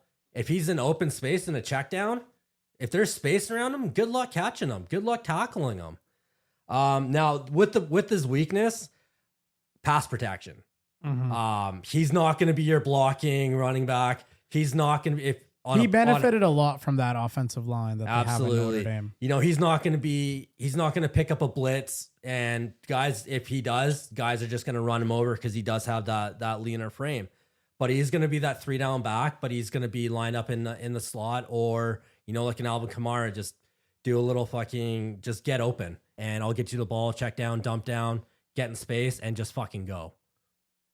Yeah, I think his receiving game also was really is really good. There was a game against Purdue where he just had this crazy run where it was like, oh, he's going to get tackled. It's only going to be like 5 yards. And then he just moves out, does a jump cut, and you're like, it's a first down. And that speed just took him all the way around the edge and into the end zone. And you said Jahmyr Gibbs. I see a lot of Bijan Robinson in his game too. I think out of the backfield, catching the ball, and just his quickness, his elusiveness, like, this guy could have won the Heisman. In there. You could add Christian McCaffrey in there. There's a lot of great talented running two-way backs. Yeah, that you can add in. Like I said, he's not going to run you over. Like, he's not a north to south kind of guy. Like, he's not going to fucking just lower his shoulder and run into you. He's the Ferrari of the class. Yeah, exactly. That's what I'll say. Yeah. Like, when it comes to running backs, he's the Ferrari. Yeah. If he's the Ferrari of the class, Le'Veon Moss is the heavy duty truck, because he's not as flashy as Love, but he's the most physically punishing runner in the 2026 draft pool. All right, so he's 6 foot, 215 pounds. He's, you know what, a mid-round riser. People have him going in rounds 3 to 5. Now, what makes him different from your typical college running back? I would say movement violence and secondary level punishment. So Cake is going to love that punishment. The difference, most college backs look for the sideline or slide when they see a safety. Moss accelerates into contact. He's going to be one of my favorite film breakdowns because it's just him blowing people up. He has track verified speed, 10.8 seconds in the 100 meters, but he uses it to generate a closing force against defenders. Can you imagine him going up like full speed and just going bang right on you? At that speed, at that size, that's going to hurt. Now, the yards after catch king, his 4.4 yards after contact per attempt is higher than Jeremiah Love's. He doesn't just fall forward, he bounces off tacklers. Scouts call him a hole puncher because he doesn't dance in the backfield. He identifies the gap, explodes through it with a nasty mentality. Now, can you use him on every down, or is he more of a situational weapon? I think that's a big question that scouts are asking when it comes to him. I would say he's a situational hammer. The every down hurdle for him is to be an every down back in the NFL. You must catch the ball. Moss has minimal receiving production at Texas A&M, never topping 11 catches in a season. That's going to be a knock on him. The other one is he's kind of stiff. You know, he's a north-south runner. He lacks the lateral agility to make defenders miss in space that you see with Jeremiah Love. If the hole isn't there, he isn't going to wiggle his way to a new one. He projects as a high-end committee lead. You want him to handle the 1st and 10 dirty work and the goal line touches, but you'll likely sub him out for a pass catcher on 3rd and long. So I think of him as like, there was these boom seasons for Cordell Patterson, and he was having crazy touches. I think when he was with Atlanta. Now, I'm saying this as a person who runs a fantasy football league, and we talk about fantasy football on this podcast. This might be a name you keep an eye on, because I think whichever team he goes to, he's going to get a ton of goal line work. And I want Dallas to take him. I would love to have him in Dallas, because I think having a guy like him in your red zone offense, it opens up your offense, because you can play action to him. And you know what? It's like 2 yards, 3 yards, just give it to the fucker and let him see what he can do. So that's what I would say. Like, my personal belief is Dallas should take him. Now, the scheme that fits him the best, there's a guy asking for a trade right now on an NFL team who's a part of a committee. Running back? Detroit Lions. Yep. David Montgomery is asking for a trade. I think you pair this guy up with a Jahmyr Gibbs, you found your next replacement for David Montgomery. And you can move on from him. That's where I would say, like, if you're an NFL team, the Detroit Lions should be taking a good hard look at this guy to be like, hey, can we fit him into our model of our two-headed monster? And with Jahmyr Gibbs, you wouldn't have to worry about pass catching anyways. Oh yeah, especially putting him on the goal line. Yep. Yeah, goal line. You just plank him down on the goal line, and you say, I'm either going to hand it off to this behemoth, or I'm going to pass it to Amon-Ra St. Brown or Jameson Williams or Sam Laporta. It's not a bad problem for them to have. Another team that I do have is the Steelers. I think the Steelers could benefit from him in the red zone, because you see a lot of stalled drives for the Pittsburgh Steelers in the red zone. Yeah. Having a guy like this opens it up for play action, and also punishing force. Pittsburgh would eat that up. Yeah, they would love it. Now, next we've got our boy Jonah Coleman. Jonah Coleman's very similar to your guy. Yeah, another Washington player after Denzel Boston. Yeah, this guy's just a big, bruising, tackle-breaking back. 5'9", 229. Mm-hmm. Like, and he's got balance and lateral quickness. Right? They call him the human bowling ball, or Kane Corso. Yeah. Those are two great. What about him? Where he excels is where after contact, getting yards. You can't tackle the guy. Yeah, he's really good at that. Well, the thing I probably like most about him is he doesn't fumble the football. Oh, really? No, he doesn't. He holds on to the ball. That's huge. That's a huge thing for. I don't even know if he fumbled at all. He's actually a really good, reliable pass protector.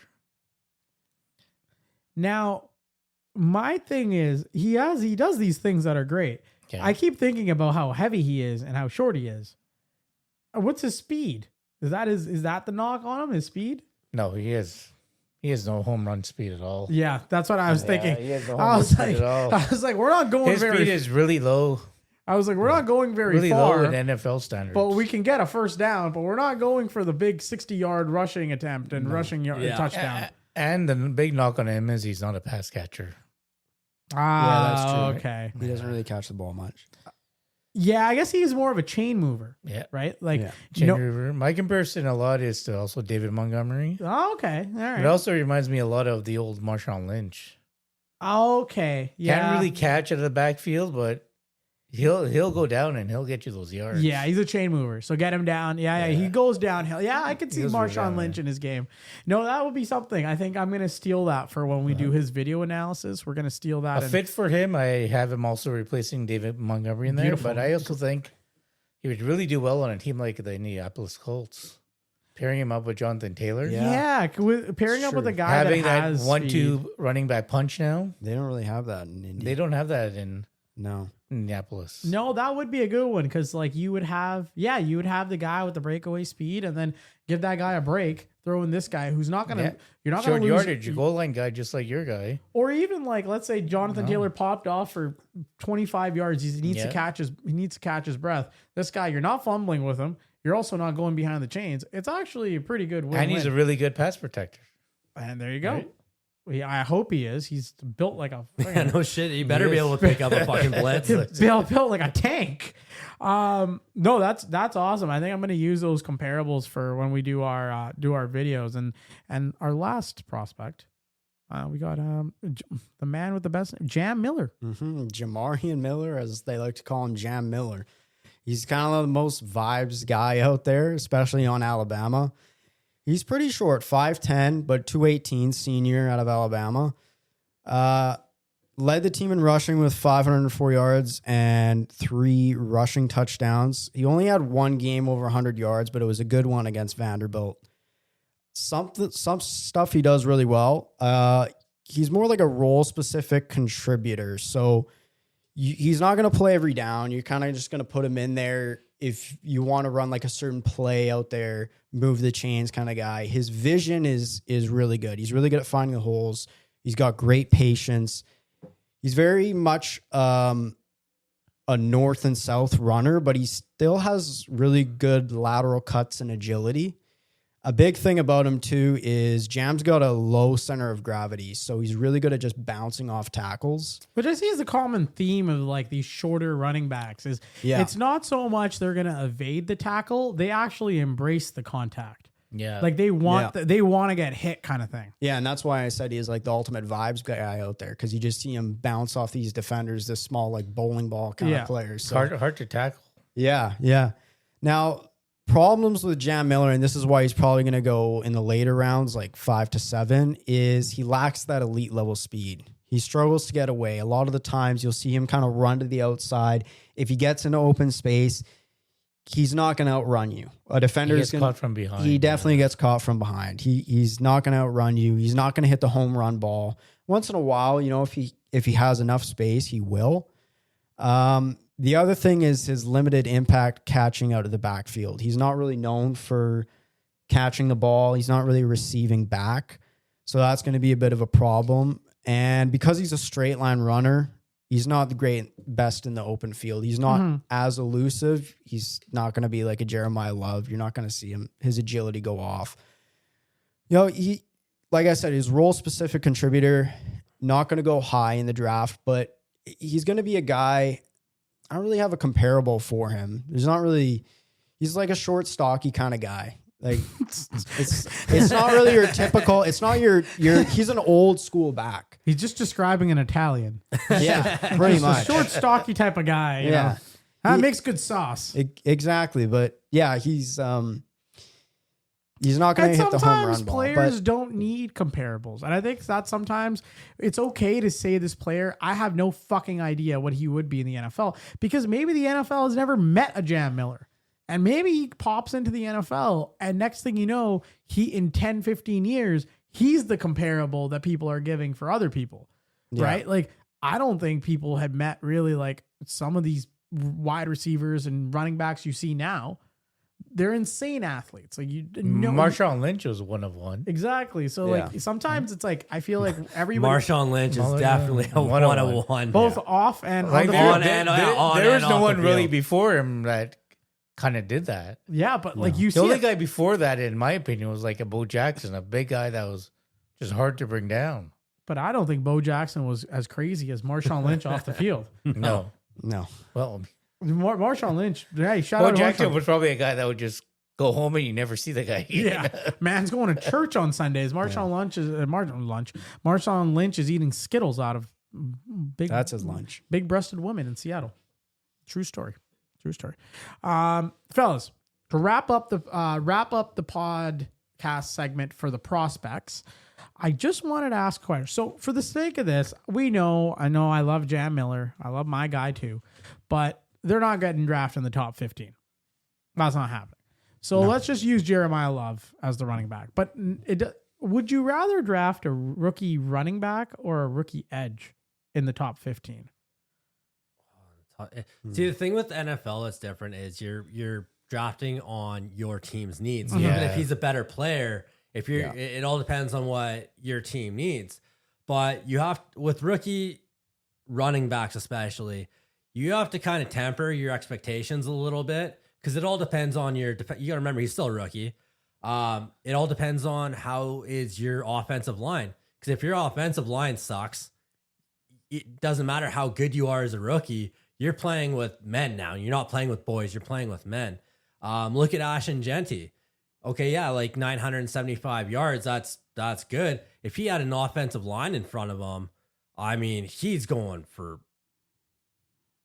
over 1,000. I will say, Easy. I will say, 83% of running backs taken in the top 15 have surpassed 1,000 yards in their 1,000 scrimmage yards in their rookie season. Conversely, only 12% of edge rushers taken in the top 15 reach 10 plus sacks as rookies.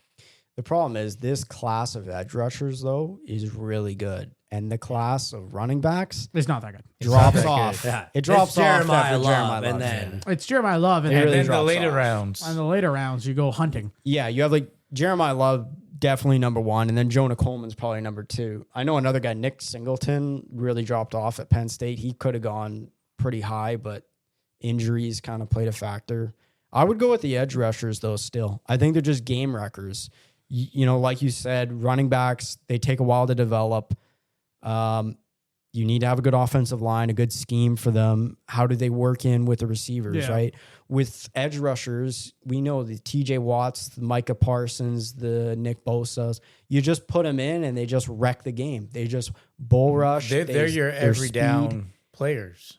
Yeah. Right. Yeah. You can Where just running backs are nowadays, you got two running backs. Yeah. And you're mixing it up. That's true. It's not the old school days where you had one running back like the entire game. Yeah, it's Yeah. not like a bell now cow it's by system. committee. Yeah, that's right. I'm still gonna go running back, just because I'm thinking about the fans, and they nothing sells jerseys like a high prolific picked running back, so I'm gonna go running back. And listen, the edges this year specifically are phenomenal. So it's a tough decision, but I'm gonna go running back. I'm thinking about those fans. All right, fellas, closing takes. Okay. Actually, before I do closing takes, for the folks at home that listen, we have some podcast listeners that love the prospect segment. So you guys got some homework. Next episode, we will be breaking down Jermon McCoy, Avion Terrell, and Mansour Delaney. All four of us will go and take away these three players, and we'll come back with some analysis for you guys. So if you at home want to follow along, those are three that we're going to be breaking down. Now, closing takes, fellas. Closing takes. I want this quick. One sentence answers. Your wildest prediction for next weekend and why it's possible. Go ahead. Miami over Indiana. Bang. They're gonna cause chaos. All right. Brandon. Fuck, man. There's so much shit that's going to go on. I'm going to go fucking Houston blows out New England. All right. CJ Stroud's going to listen to us and say, fuck your shit. I'm going to prove you wrong. Bang. Yeah, I have Matthew. something similar. I think Drake May is going to struggle. One fumble, one pick. Not going to get anything going on that Houston defense. I'm going the other way. I think the New England Patriots will win this game without scoring an offensive touchdown. Wow. Yeah, Okay. That is There wild. we go. That's fucking wild. I think, you know what? This sounds crazy. They are good, like overall, right? Listen, this sounds crazy, but New England has the number 3 offense in the league, but look at the matchup. Houston's the number 1 defense, and they just held the Steelers to 6 points. CJ Stroud struggled heavily with turnovers last week.